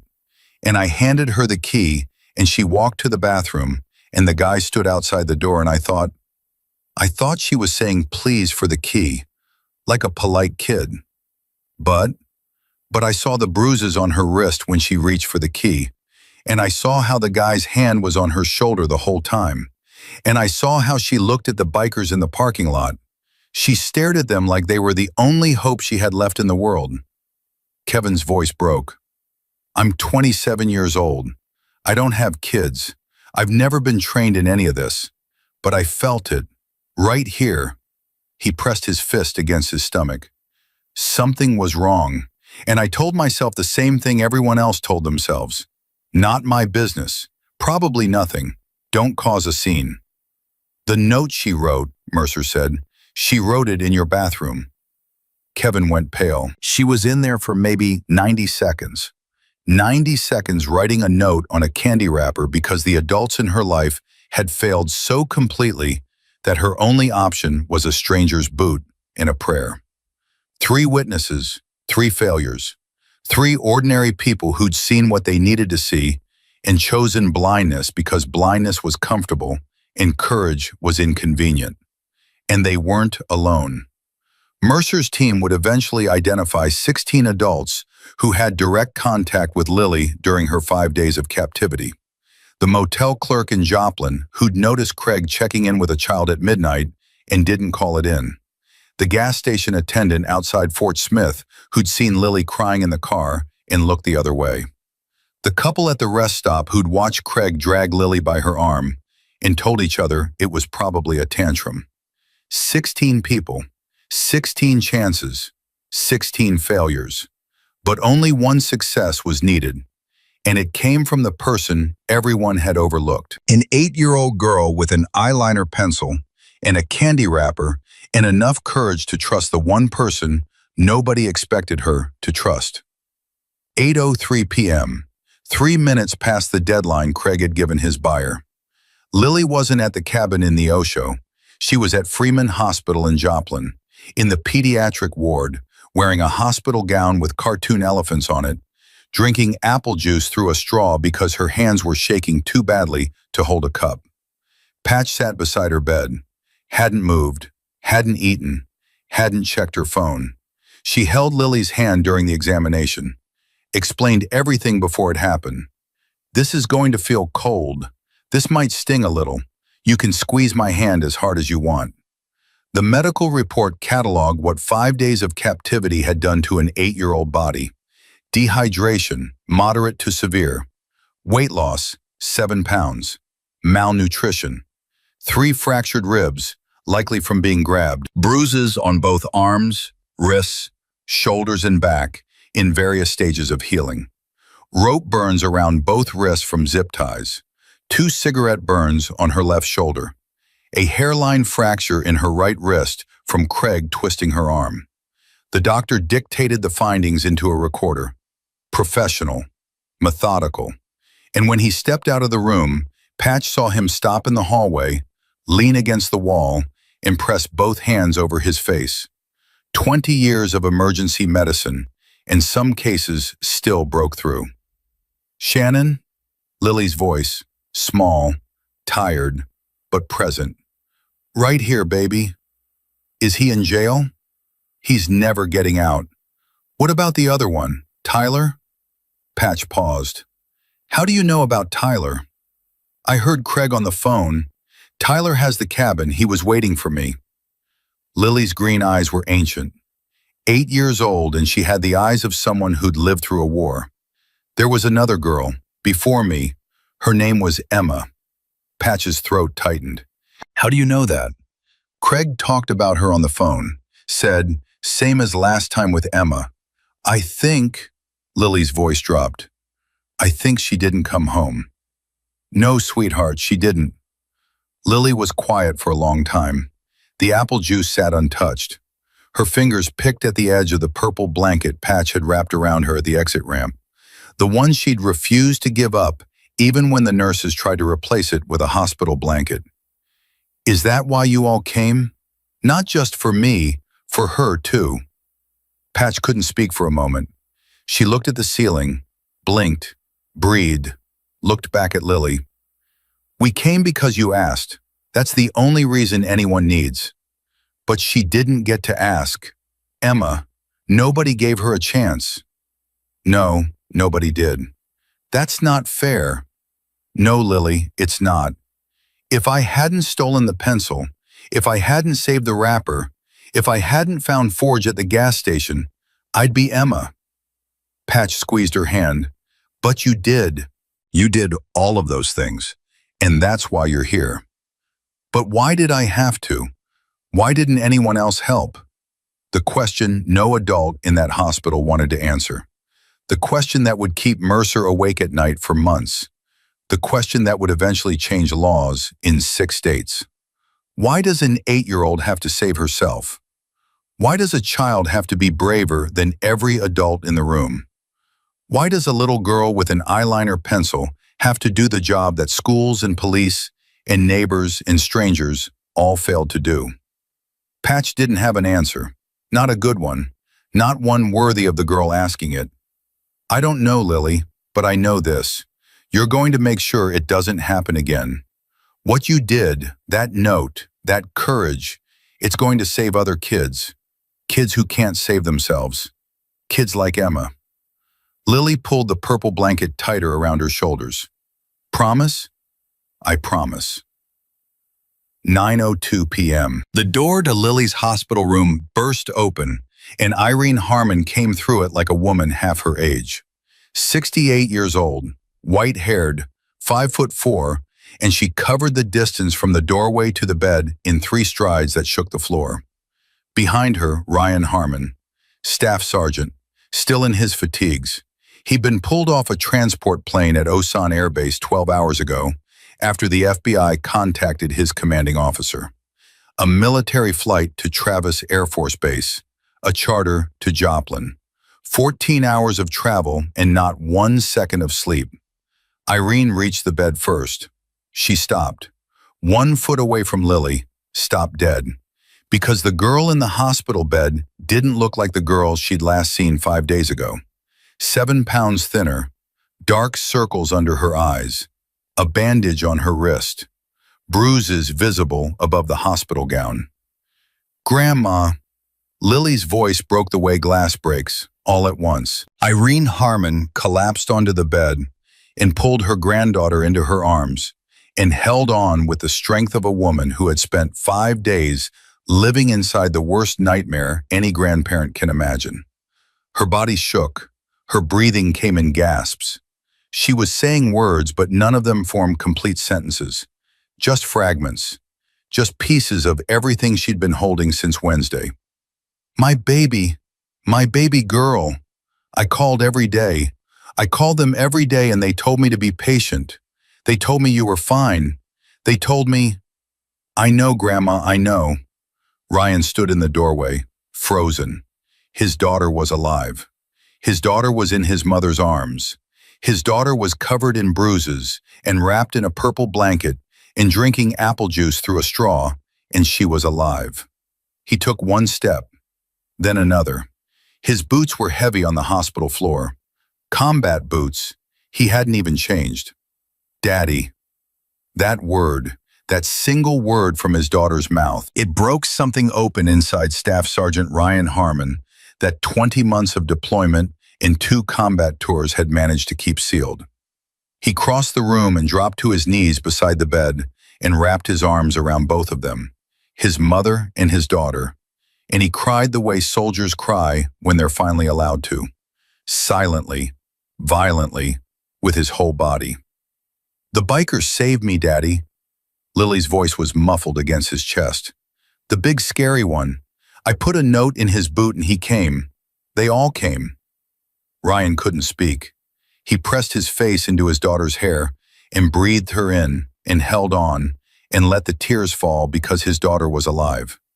His daughter was alive. His daughter was alive, and it had nothing to do with the army or the school or the police or any institution that was supposed to protect children. It had everything to do with a candy wrapper and a biker's boot and an 8-year-old girl who refused to give up. In the hallway, Forge stood with his back against the wall. He could hear them through the closed door, the crying, the whispered words, the sound of a family being reassembled from broken pieces. Boone stood beside him. Neither of them spoke. Then Boone said quietly, Mercer just called. They found Emma. Forge closed his eyes. Northeast corner of the property, 18 inches deep. She'd been there for 3 years. Forge's fist pressed against the wall behind him, pressed hard enough that his knuckles went white, hard enough that the drywall cracked under his hand, and then he released it and breathed and stood there and let the weight of it settle. 7 years old, 3 years in the ground, 40 feet from Tyler Underwood's front porch. Fenton's been arrested, Boone continued, 38 children on his phone, 13 years of buying and selling kids. Mercer says it's one of the largest trafficking networks ever uncovered in the Midwest. And Sutter? Picked up an hour ago.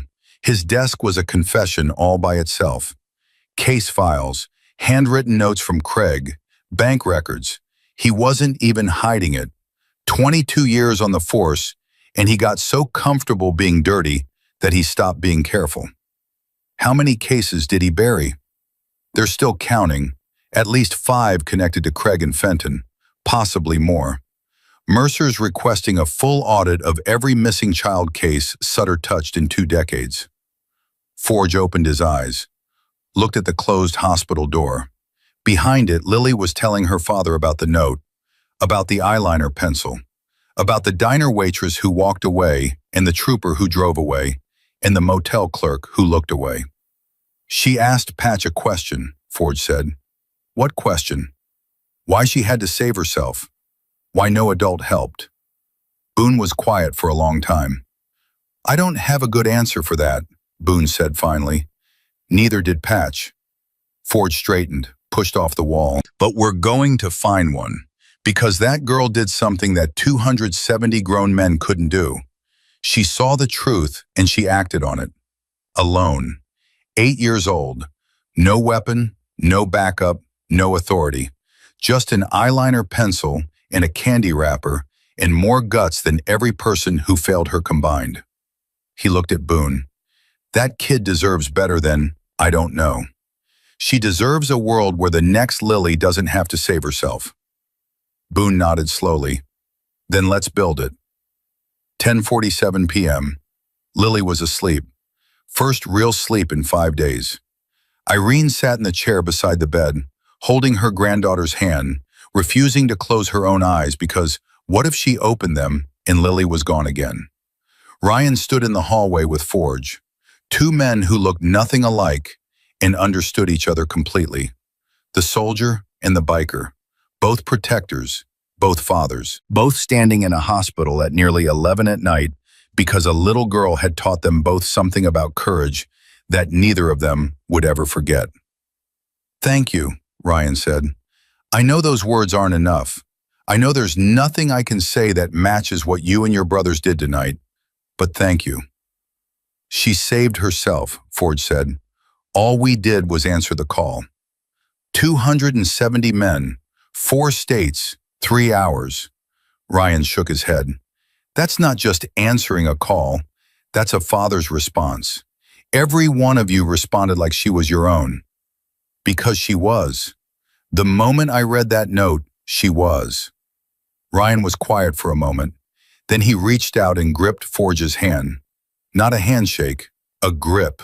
Warrior to warrior, father to father. If she'd gone to that cabin, Ryan said, his voice was steady, but his eyes were not. If you hadn't found that note, if you'd told yourself it was none of your business, I almost did, but you didn't. No, I didn't. Ryan's grip tightened. My daughter is alive because a stranger chose to look at a candy wrapper instead of throwing it away. I will never forget that, not for 1 day of my life. Forge gripped back. Neither will I. Down the hallway, the hospital was quiet. The last of the state troopers had finished their reports. The FBI van had pulled away. The ambulance bay was empty. Outside in the parking lot, 270 motorcycles sat in neat rows, chrome catching the glow of the hospital lights. Their riders had refused to leave until they knew Lily was safe, until they'd heard from Patch that the little girl was sleeping, until they were absolutely certain that the child who'd trusted them with a candy wrapper and a silent please was going to be okay. And in room 412, Lily Grace Harmon slept with her grandmother's hand in hers, and a purple blanket pulled up to her chin, and her light-up sneakers on the floor beside the bed, both laces tied tight. And she dreamed about nothing, which was the most merciful gift her exhausted mind could give her. The trial began on a Monday in January, 3 months after the rescue, and the prosecution called Lily Grace Harmon as their first witness. She walked into the federal courtroom wearing a green dress, green for the Jolly Rancher wrapper, green for the color she'd chosen to represent courage, the way soldiers choose unit colors, the way fighters choose their corner. Her brown hair was brushed and shining, tied back with a ribbon. She'd gained back the weight, the bruises were gone. The rope burns had faded to thin, white lines on her wrists that she covered with bracelets most days, but chose not to cover today. She wanted the jury to see. Ryan Harmon sat in the front row, dress uniform, back straight, hands folded.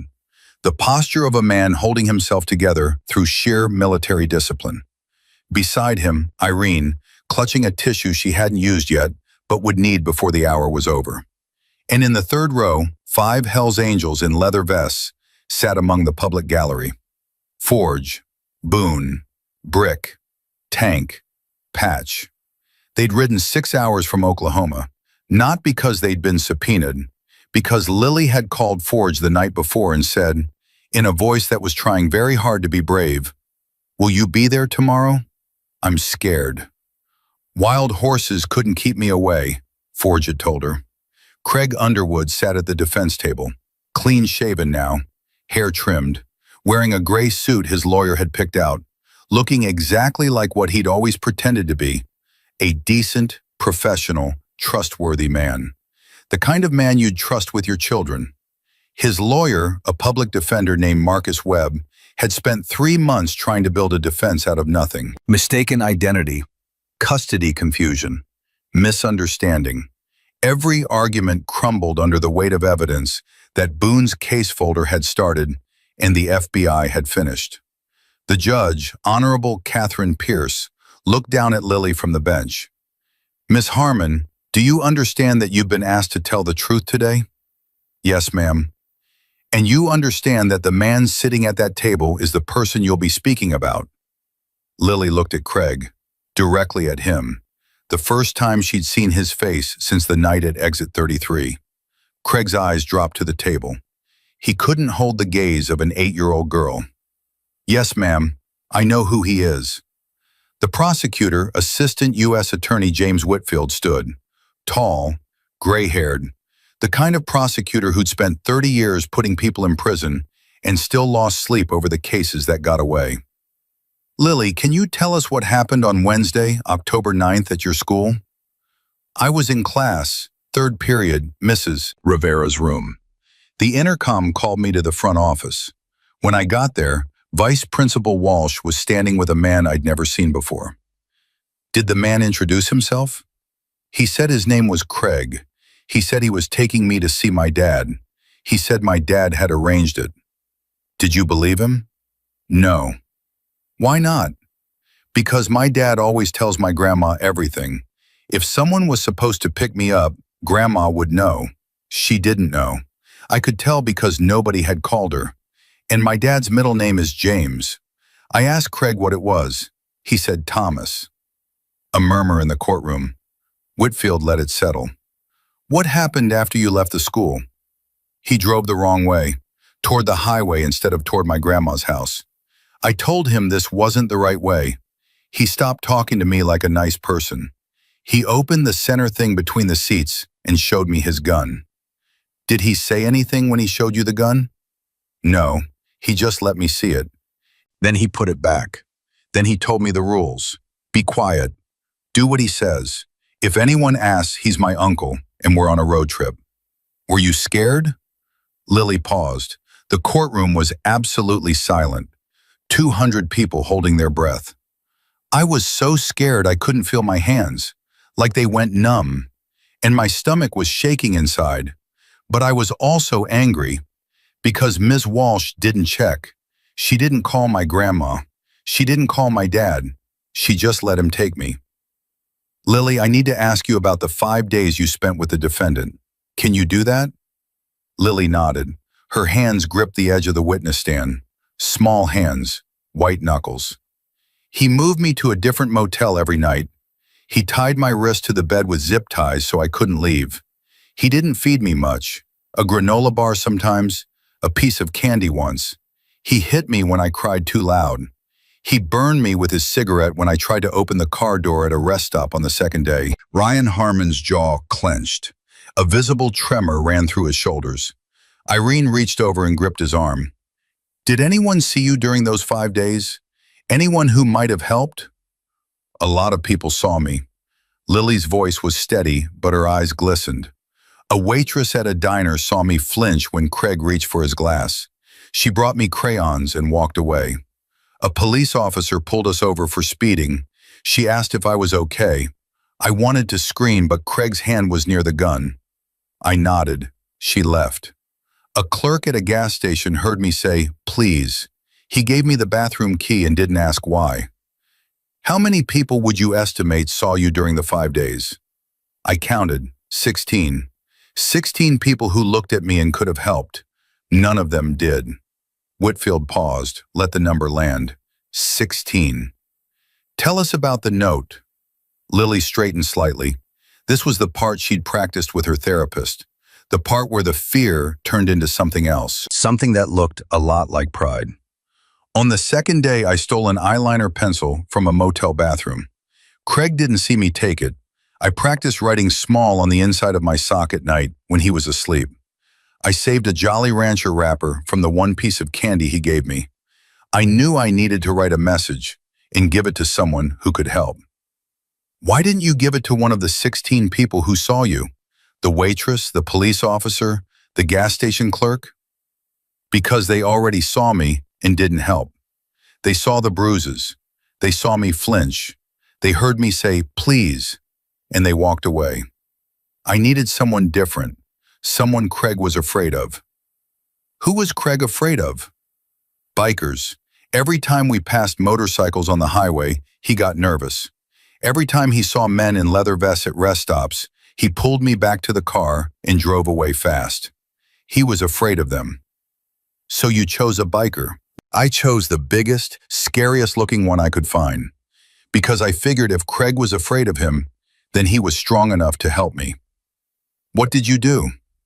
At the gas station on Friday, I saw 4 motorcycles. One of the bikers was huge, tattoos, beard, leather vest with patches. I went to the bathroom and wrote my note on the candy wrapper. When we were leaving, I pretended his boot was untied.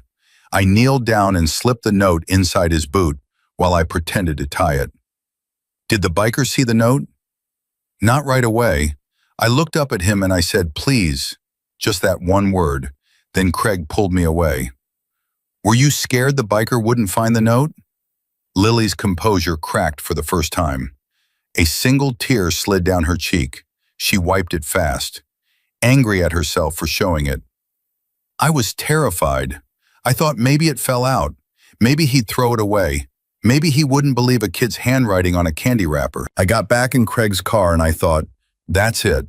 That's the last thing I can do. If this doesn't work, nothing will. But it did work. It worked. Lily found Forge in the 3rd row, locked eyes with him. He found it, and he believed me, and he called everyone he knew, and 270 of them came. Whitfield turned to the jury. 12 faces, 11 of them crying. The 12th, a retired Marine in seat 7, was gripping the armrest of his chair so hard the wood was creaking. No further questions, Your Honor. Craig's defense attorney stood. Marcus Webb was 41 years old, and he'd been a public defender for 16 years, and in those 16 years he had never once wanted to refuse a case. Until now. But the Constitution required representation, and someone had to do it, and so he stood, and he faced the 8-year-old girl on the witness stand, and he tried to do his job. Lily, you mentioned that Craig showed you a gun, but never pointed it at you. Is that correct? He didn't have to point it. He showed it to me so I'd know it was there. That's the same thing. Webb paused, reset. You said the vice principal at your school reviewed documents before releasing you. Isn't it possible that those documents were legitimate and that there was a genuine custody arrangement your grandmother wasn't aware of? No. How can you be sure? Because my dad told me. Before he left for Korea, he sat me down and said, "Lily, the only people who pick you up from school are Grandma and Grandpa. Nobody else. If anyone else comes, you tell a teacher. If a teacher doesn't listen, you scream." My dad never mentioned Craig Underwood. My dad didn't know Craig Underwood existed. But your father was overseas. Couldn't he have made arrangements? My dad called my grandma every single night from Korea. Every night. They talked about me, about school, about pickup, about everything. If he'd made an arrangement with someone, my grandma would have known. She didn't know, because it didn't happen. Webb glanced at his client. Craig was staring at the table. He hadn't looked up since Lily started testifying. No further questions. Judge Pierce looked at Lily. "You may step down, Miss Harmon." Lily climbed down from the witness stand. She walked past the defense table, past Craig Underwood in his gray suit and his clean shave and his downcast eyes. She didn't look at him, didn't need to. She'd already looked him in the eye at the beginning, and he'd been the one to look away. She walked to her father. Ryan stood, opened his arms. Lily walked into them and buried her face against his chest and let out one long, shuddering breath. And Ryan held his daughter and looked over her head at the jury. And he didn't say a word because his daughter had already said everything. The trial lasted 9 days. The evidence was overwhelming. Boone's case folder, the FBI's forensic analysis, the burner phone records, the financial trail, the cabin evidence, Emma Underwood's remains, the testimony of 31 witnesses, the medical reports documenting Lily's injuries, the security footage from the Flying J showing Lily's desperate plea at Forge's boot, and the note, Exhibit A, a green Jolly Rancher wrapper with black eyeliner handwriting, shaky but readable, preserved in an evidence bag and projected on a screen for every person in that courtroom to read. "He's not my dad. He has a gun. Selling me tonight. Cabin near Neosho, Missouri. My name is Lily Harmon. Grandma Irene Harmon, Tulsa, Oklahoma. Please help." The jury deliberated for 47 minutes, one of the shortest deliberations in the history of the Western District of Oklahoma Federal Court. Guilty. Every count, every charge, unanimous. Craig Allen Underwood, kidnapping of a minor, trafficking of a minor, first-degree murder of Emma Underwood, conspiracy, firearms charges, 9 consecutive life sentences without possibility of parole. He would die in prison. Tyler James Underwood, conspiracy to kidnap, conspiracy to traffic, accessory to murder, evidence tampering, 4 consecutive life sentences. Dale Fenton, 38 counts of purchasing minors for exploitation and resale. 13 years of operation, the largest child trafficking conviction in Oklahoma history. Life without parole plus 190 years. Detective Ray Sutter, corruption, conspiracy, obstruction of justice, accessory after the fact to the murder of Emma Underwood, accessory to the kidnapping of Lily Harmon. 32 years in federal prison, 4 men, 4 sentences, 4 doors closing on 4 lives that had been built on the destruction of children. But the case didn't end with the convictions. It couldn't, because Lily's question still hung in the air, unanswered. Why did she have to save herself? Agent Mercer's investigation expanded. Sutter's arrest triggered an internal affairs audit that spread from Creek County to 9 precincts across Oklahoma and Missouri. 22 years of cases Sutter had touched. Hundreds of files reviewed. The findings were devastating. 14 officers fired for misconduct, ranging from negligence to active corruption. 19 charged with crimes including evidence tampering, bribery, and obstruction of justice. 7 missing child cases reopened. 3 additional trafficking networks identified and dismantled through connections found in Sutter's files. And the school, Jefferson Elementary. Karen Walsh resigned the day the verdict came in. Didn't wait to be fired. Didn't wait for the investigation. She walked into the principal's office, put her badge on the desk and said, "I looked at those papers for 41 seconds. I didn't call anyone. I didn't check anything. That girl almost died because I was in a hurry to get back to my lunch." The Tulsa Public School District launched a comprehensive review of release procedures at all 87 schools in the district. The review found that 71 of them had no digital verification system for custody documents. 71 schools where a man with forged papers and a warm smile could walk in and walk out with any child. But the person who turned a trial into a movement wasn't Mercer or Whitfield or the school board. It was Irene Harmon, 78 years old, retired school teacher, the woman who'd been told by Detective Sutter to be patient while her granddaughter was being transported to a sale point. Irene started making phone calls the day after the verdict. State representatives, senators, the governor's office, education committee chairs, child advocacy organizations. She called everyone. She told Lily's story. She told Emma's story. She told the story of 38 children whose names would never be known publicly because they were minors, but whose faces she'd seen in the evidence photos during the trial and would never be able to unsee. And she asked one question, the same question Lily had asked Patch in the hospital room, the question that had no good answer but demanded one anyway. Why does an 8-year-old girl have to save herself? The answer, Irene argued, was a system built on trust instead of verification. Schools trusted paperwork instead of databases. Police trusted procedure instead of instinct. Neighbors trusted appearances instead of their gut.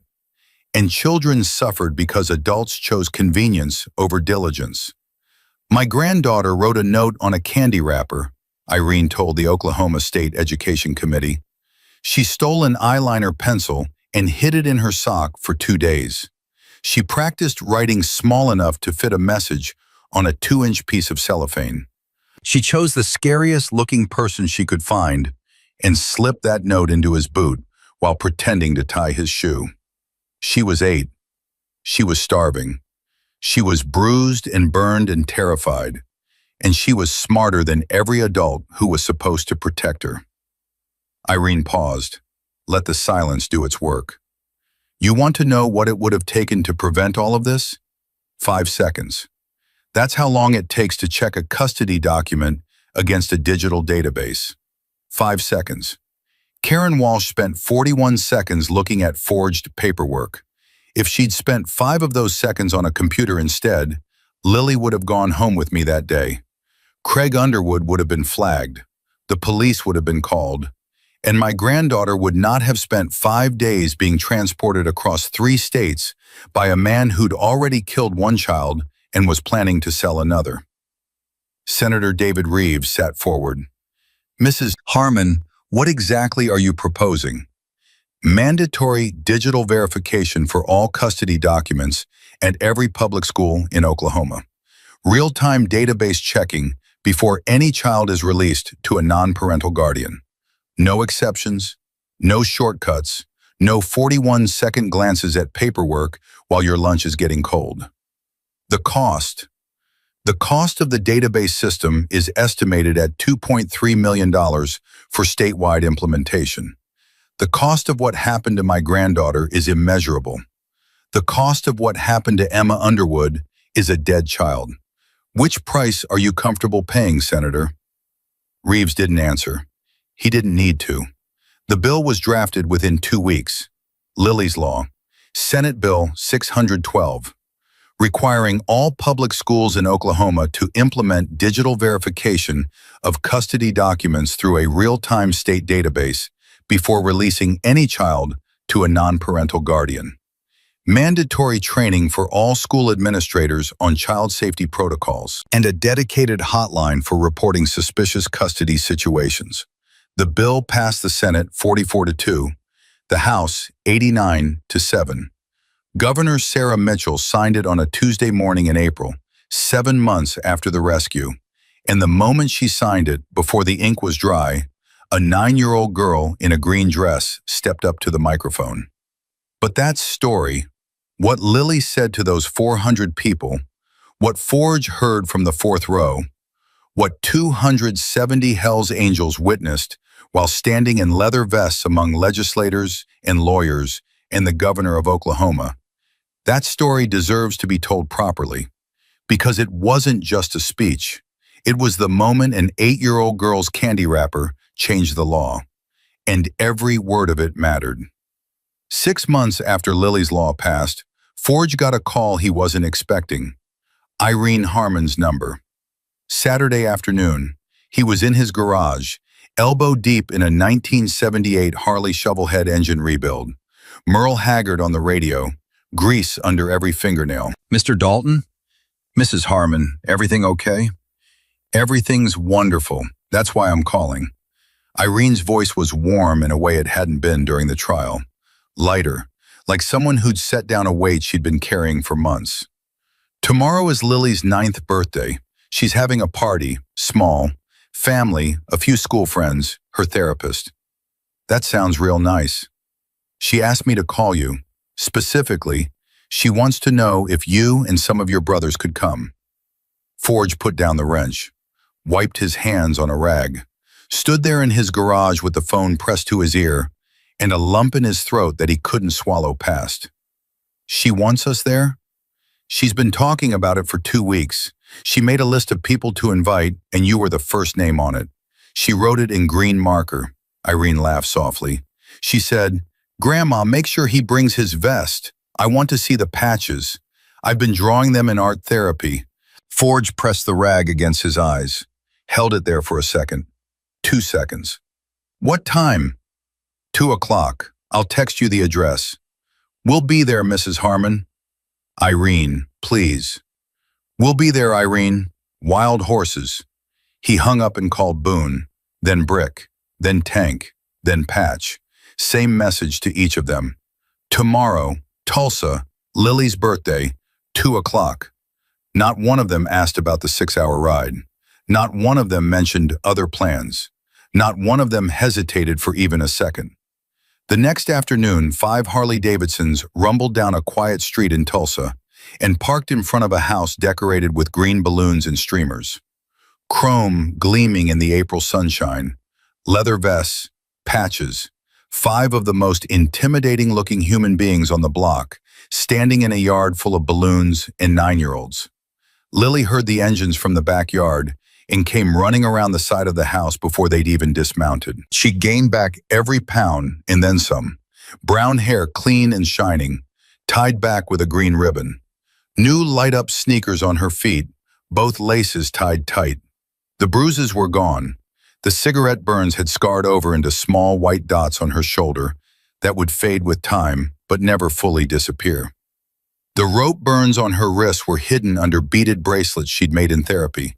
Purple and green, her colors. "You came!" Pure joy. No fear, no hesitation.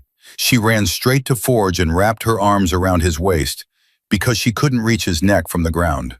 Forge dropped to one knee, eye level. "Happy birthday, Lily." "You brought the vest." "Your grandma said you wanted to see it." Lily's fingers traced the patches, the death's head, the chapter rocker, the president's flash. She touched each one with the careful attention of a child studying something sacred. "I drew these," she said. "In art therapy, Miss Rodriguez says I'm really good at details." "I bet you are." "I made you something." She reached into the pocket of her green dress and pulled out a folded piece of paper, handed it to Forge with both hands. Ceremonial, important. He unfolded it carefully, crayon and marker on white paper. A little girl with brown hair standing next to a giant man with a gray-brown beard and a leather vest covered in carefully drawn patches. Above them in green marker, neat handwriting that was steadier than the shaking letters on a Jolly Rancher wrapper, but unmistakably the same hand. "Thank you for believing me." Forge stared at the drawing, his vision blurred. He blinked again. Didn't help. "This is the best gift I've ever received," he said, and his voice was rough and cracked, and he didn't care because some moments aren't meant to be handled with composure. "Really?" "Really, Lily, this goes on my wall, right next to my daughter's first drawing. Lastly, honor in the Dalton house." Lily beamed. Then she hugged him again, tighter this time, and Forge, 6 feet 5 inches, chapter president, combat veteran, the man whose face made strangers change sidewalks, hugged her back with a gentleness that seemed impossible from hands that size. Over Lily's shoulder, he saw Ryan standing on the porch, dress shirt, sleeves rolled up. He'd been discharged from the army 2 months early on compassionate grounds. Home for good. He watched his daughter hug the man who'd saved her life, and he nodded. Once. Deep. The nod carried everything words couldn't. Patch knelt beside Lily. "Hey, birthday girl, remember me?" "Shannon!" Lily threw her arms around Patch's neck. "You kept your promise." "Which one?" "You said I was going to help other kids. Grandma told me about the law. 52 schools in Oklahoma already have the new system. 52 schools where someone with fake papers can't just walk in and take a kid anymore." "That's right, because of you." "Because of us," Lily corrected. "I wrote the note. Forge found it. You all came. Grandma called the senators. It took all of us." Patch looked at Forge. Forge looked at Boone. Boone looked at Brick. Brick looked at Tank. 5 grown adults taught the meaning of teamwork by a 9-year-old. The party lasted 3 hours. Cake shaped like a motorcycle. Green frosting. "Happy birthday, Lily," in brown icing because Lily had specifically requested the same color as the eyeliner pencil that saved her life. 9 candles. She blew them out in one breath and wouldn't tell anyone her wish. Tank spent 40 minutes letting kids climb on his Harley, holding each one steady, making engine noises that sent them into hysterics. Boone taught 3 of Lily's school friends a card trick. Brick organized a relay race that he somehow lost to a group of 9-year-olds, and nobody believed for a second that he'd lost accidentally. And Forge sat on the porch steps with Irene while Lily played in the yard. "She's doing well," Forge said, not a question. "Most days, she still checks the locks 3 times before bed, still sleeps with the purple blanket Shannon gave her, still flinches when strangers touch her shoulder. Dr. Morrison says that's normal, says healing isn't a straight line. No, it's not. But she's strong, stronger than any of us. She started volunteering at the Children's Hospital last month, reading to the younger kids. She says she wants to be the person for them that you were for her, someone who listens when they're scared."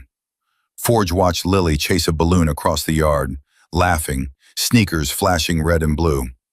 "She asked me something at the hospital that night," Forge said. "Asked Patch, actually, why she had to save herself, why no adult helped." "I know," she told me. "She asked me that question about once a week." "Did you ever find an answer?" Irene was quiet for a long time, watching her granddaughter, watching the bikers playing with children in her backyard, watching the world trying to make sense of itself after being broken. "The answer is the law," Irene said finally. "The answer is making sure the next Lily doesn't have to. That's the only answer worth giving." Forge nodded, and they sat there on the porch steps, a 53-year-old biker and a 68-year-old grandmother, watching children play and motorcycles gleam, and a 9-year-old girl in green light-up sneakers run through her birthday party like the world hadn't tried to destroy her 7 months ago. Because it had tried, and it had failed. Because Lily Grace Harmon was tougher than the world knew what to do with. The Oklahoma State Capitol was full. 400 people packed into the rotunda on a Tuesday morning in April, and every single one of them was there for a 9-year-old girl in a green dress. Lily had picked the dress herself, told Irene she wanted green, not light green, not lime, not mint. Jolly Rancher green. Watermelon wrapper green. The color of the thing that saved her life. Irene had searched 4 stores before finding the right shade. Lily had tried it on, looked at herself in the mirror, and said, "That's the one." She was standing backstage now, if you could call a hallway behind the rotunda a backstage. Ryan was kneeling in front of her, straightening the collar of her dress, the way he used to straighten her jacket before school drop-off. "You don't have to do this," he said. "Nobody's going to think less of you if you change your mind." "I'm not changing my mind." "Okay, but if you get up there and you freeze, or you cry, or you want to stop, that's fine. You just look at me and I'll come get you." "Daddy?" "Yeah?" "I hid a note in a biker's boot and got 270 Hells Angels to come save me. I think I can handle a microphone. Ryan laughed. The kind of laugh that starts in your chest and comes out broken because it's tangled up with pride, in grief, and love, and the kind of awe a father feels when he realizes his daughter is braver than he'll ever be. Yeah, he said, I think you can. Irene appeared at the end of the hallway. They're ready. Lily smoothed her dress, checked her sneakers, green ones, new, light up, both laces tied. She'd tied them herself that morning, double knotted, and she'd looked at them for a long second before standing up, because the last time shoelaces mattered, she'd been pretending to tie a stranger's boot with a candy wrapper hidden in her sock. Let's go. Governor Sarah Mitchell stood at the podium. Behind her, a row of state senators and representatives. Behind them, child advocacy leaders, school administrators, law enforcement officials, and journalists from 11 news outlets. And behind all of them, filling the back third of the rotunda, 270 Hell's Angels in leather vests. They'd ridden from 4 states, Oklahoma, Kansas, Missouri, Arkansas. Some had left before dawn. Some had driven through the night. Forge had sent one message to the chapter network 3 days ago. Lily's speaking at the Capitol, Tuesday, be there. The response was unanimous, every single one. 270 men who'd answered a candy wrapper's call 7 months ago answered it again. Not because they had to, because some calls, once answered, never stop. Governor Mitchell tapped the microphone. Ladies and gentlemen, today we sign into law Senate Bill 612, known as Lily's Law. This legislation requires all public schools in Oklahoma to implement real-time digital verification of custody documents before releasing any child to a non-parental guardian. It mandates training for school administrators. It creates a dedicated hotline for reporting suspicious custody situations, and it exists because of the courage of one extraordinary young person. Mitchell paused, looked toward the hallway entrance. I'd like to invite Lily Grace Harmon to say a few words. Lily walked out. 400 people, cameras, microphones, the governor of Oklahoma, 270 bikers in leather. Every eye in the building locked on a 9-year-old girl in a green dress and light-up sneakers. She climbed the step behind the podium. Someone adjusted the microphone down. She gripped the podium with both hands, the same way she gripped the witness stand at the trial. Then she found Forge, 4th row, leather vest, gray-brown beard, arms folded, face that scared strangers on the street. He nodded, slow. Sure, you've got this. Lily took a breath. My name is Lily Grace Harmon. When I was 8 years old, a man walked into my school with fake papers and took me. My vice principal looked at those papers for 41 seconds. She didn't call my dad. She didn't call my grandma. She didn't type my name into any computer. She signed a piece of paper and let a stranger walk out the front door with me. No notes. She'd memorized every word, practiced them with Dr. Morrison until they were part of her, the way her own name was part of her. For 5 days, that man drove me across 3 states. He had a gun. He tied me to beds at night. He burned me with cigarettes. He barely fed me. And he was going to sell me to another man at a cabin in Missouri for $195,000. Silence, the kind that presses against your ears. During those 5 days, 16 people saw me. A waitress saw me flinch and brought me crayons. A police officer pulled us over and asked if I was okay. A gas station clerk heard me whisper, "Please." A motel housekeeper saw my bruises. 16 adults looked at me and saw something was wrong, and every single one of them walked away. Lily's voice didn't waver, didn't crack. She was past the part where telling this story made her cry. She'd told it enough times now, to the FBI, to the prosecutor, to the jury, to her therapist, to school assemblies, that the tears had been wrung out. What was left was harder than tears, cleaner. So I saved myself.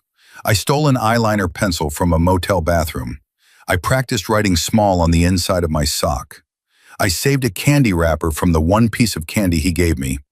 And at a truck stop on a Friday afternoon, I pretended to tie a biker's shoe and I hid that note inside his boot. She looked at Forge again, held his gaze. His name is Forge. He's 6 feet 5 inches. He's covered in tattoos. He's the president of the Hells Angels Oklahoma chapter. He's the scariest looking person I've ever seen in my life. A ripple of nervous laughter from the crowd. Forge didn't smile. His eyes were bright and he didn't blink. He found my note, he read it, and he called every person he knew. Within 3 hours, 270 bikers from 4 states rode to find me. They blocked every exit. They surrounded the car. They saved my life. Not because they knew me, not because anyone paid them, not because it was easy or safe or convenient, because I asked and because they listened. Lily turned back to the full crowd. I picked Forge because he was the biggest, scariest person at that gas station. I picked him because the man who took me was afraid of bikers. And I picked him because I'd learned something in 5 days that most people never learn. People who look dangerous aren't always dangerous. And people who look safe aren't always safe. Her grip tightened on the podium. Craig Underwood looked like your neighbor. He wore polo shirts. He smiled at everyone. He had fake papers that looked real. He convinced my vice principal in 41 seconds. He was the most dangerous person I've ever met. And Forge, the man every parent would pull their child away from, was the gentlest, bravest, kindest person I've ever known. He read a little girl's handwriting on a candy wrapper, and he believed her. He didn't walk away. He didn't tell himself it wasn't his business. He didn't choose comfort over courage. Lily straightened, taller now, like the words were building a scaffold inside her. This law means schools have to check. It takes 5 seconds to verify a document in a computer. 5 seconds. My vice principal spent 41 seconds looking at fake paper.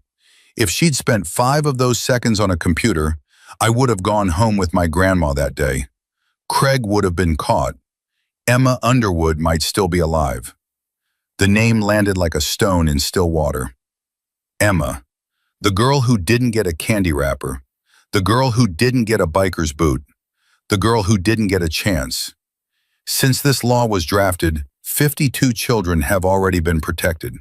52 times someone showed up at a school with fake papers and the computer said no. 52 kids who went home safe. 52 kids who didn't have to write a note on a candy wrapper because the system worked the way it's supposed to. Lily looked at the Hells Angels in the back of the room. 270 men in leather vests, standing in silence among legislators and lawyers and cameras. You don't need a motorcycle to protect someone. You don't need tattoos or a beard or a leather vest. You don't need 270 brothers.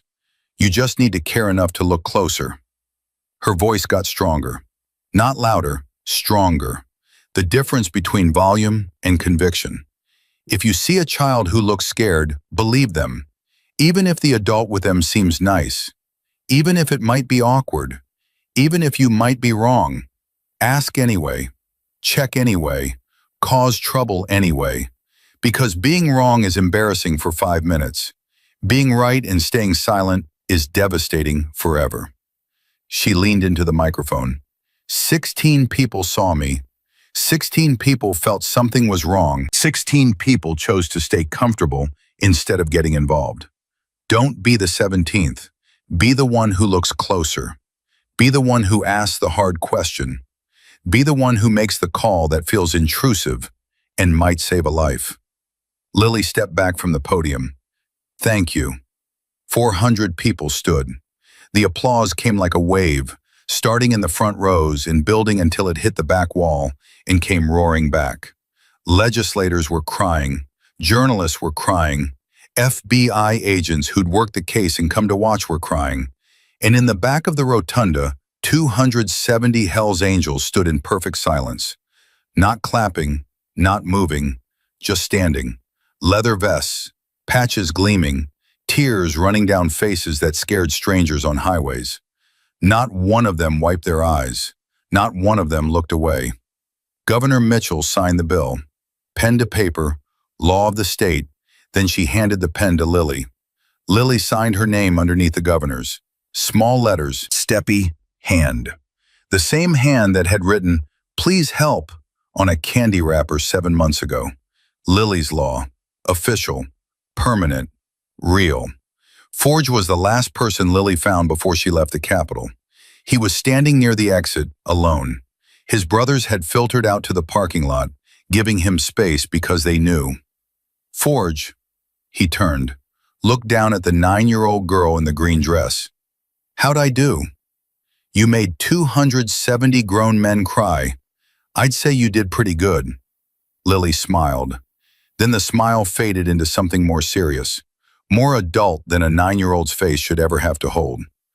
"I keep thinking about Emma," she said. "She didn't get to do this. She didn't get to stand up there and make people listen. She didn't get a law with her name on it.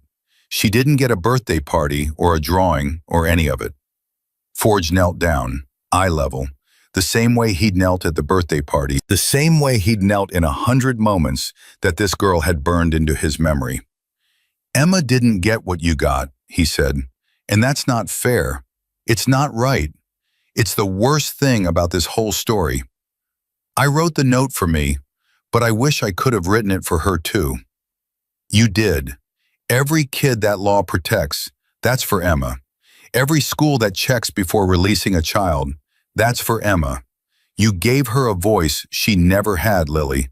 That speech you just made, Emma was in every word of it." Lily's eyes glistened.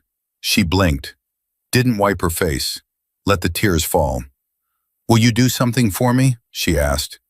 "Anything. Ride past the cabin sometime, the one in Neosho, where they found her.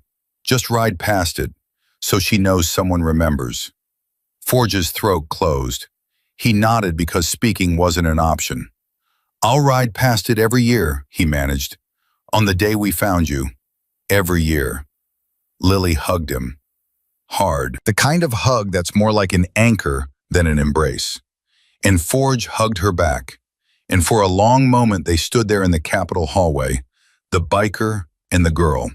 Two people the world would never have put together, bound by a candy wrapper in a boot and a single whispered word that changed everything.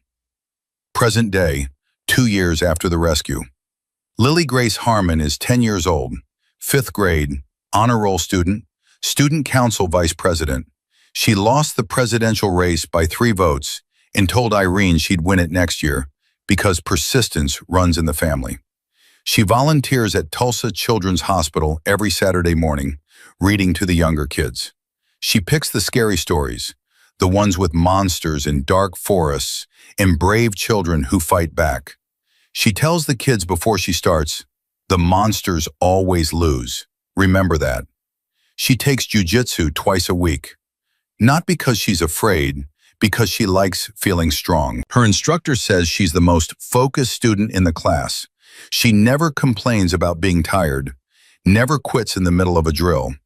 When the other kids ask her why she works so hard, she says, "Because I never want to be the person who can't fight back." She still checks the locks 3 times before bed, still sleeps with the purple blanket Patch gave her at exit 33, still flinches when strangers touch her shoulder from behind. She has nightmares sometimes, less often now. Dr. Morrison says the brain heals the way bones heal, slowly, with setbacks, and the breaks always leave a mark. Ryan is home for good, honorable discharge. He works as a counselor at the VA hospital in Tulsa, helping other veterans readjust to civilian life. He drops Lily off at school every morning and picks her up every afternoon, and he checks the emergency contact list once a week, and God help the administrator who ever releases his daughter to anyone not on that list. Irene still makes phone calls. Lily's law has been adopted by 11 states beyond Oklahoma. 14 more are considering it.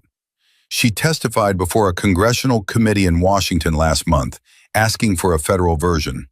The committee chair said they'd take it under advisement, Irene told him she'd call every week until advisement became action. She meant it. Patch calls Lily every Sunday evening. They talk about school, about jujitsu, about the books Lily's reading, about everything and nothing. Patch never mentions the rescue. Lily never mentions the cabin. They don't need to. Some bonds don't require rehearsal. Boone went back to law enforcement. Mercer recruited him to the FBI's child trafficking task force. He works out of the Oklahoma City field office now. His desk has one personal item on it, a framed photo from Lily's birthday party.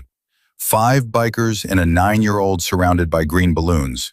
He looks at it every morning before he opens his first case file. Forge still rides, still rebuilds engines in his garage on Saturday afternoons, still leads the Oklahoma chapter. In every October, on the anniversary of the rescue, he rides to Neosho, Missouri, rides past the cabin, parks his Harley on the shoulder of the road, sits there for 10 minutes, doesn't say anything, doesn't need to. Emma Underwood's remains were returned to her mother's family in Tulsa. She was buried beside her mother in Rose Hill Cemetery.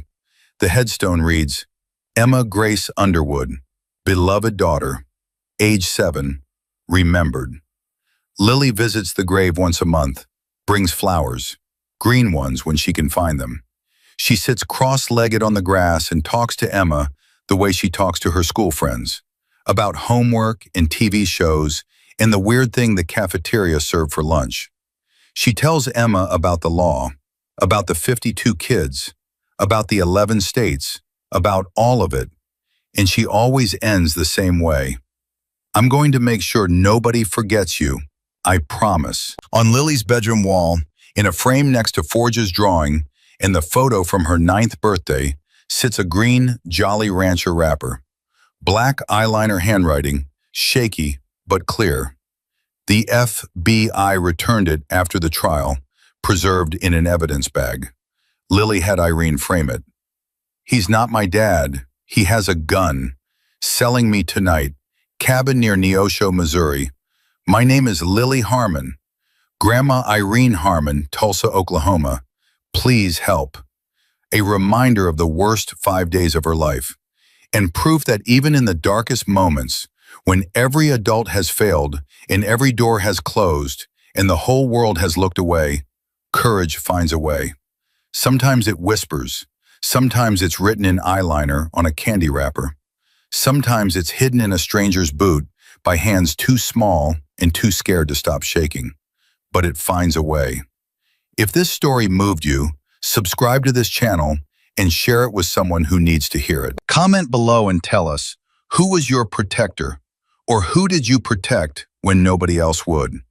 Let us know you stand with Lily, with Emma, with every scared child who's waiting for someone brave enough to look closer. Because here's the truth Lily proved at a truck stop on a Friday afternoon. You don't need a patch to be a protector. You don't need a motorcycle or a leather vest or 270 brothers at your back. You just need to be the person who stops, who looks, who listens, who cares enough to act when a child whispers, please. The next Lily might be in a restaurant you're eating at right now, at a gas station you stop at tomorrow, in a school pickup line you're sitting in next week. She might be the quiet girl with the bruises, the nervous kid who flinches, the child whose eyes are screaming what her mouth can't say. Will you see her? Will you look closer? Will you be the one who causes trouble because a child's life matters more than your comfort? The choice is yours. Make it count.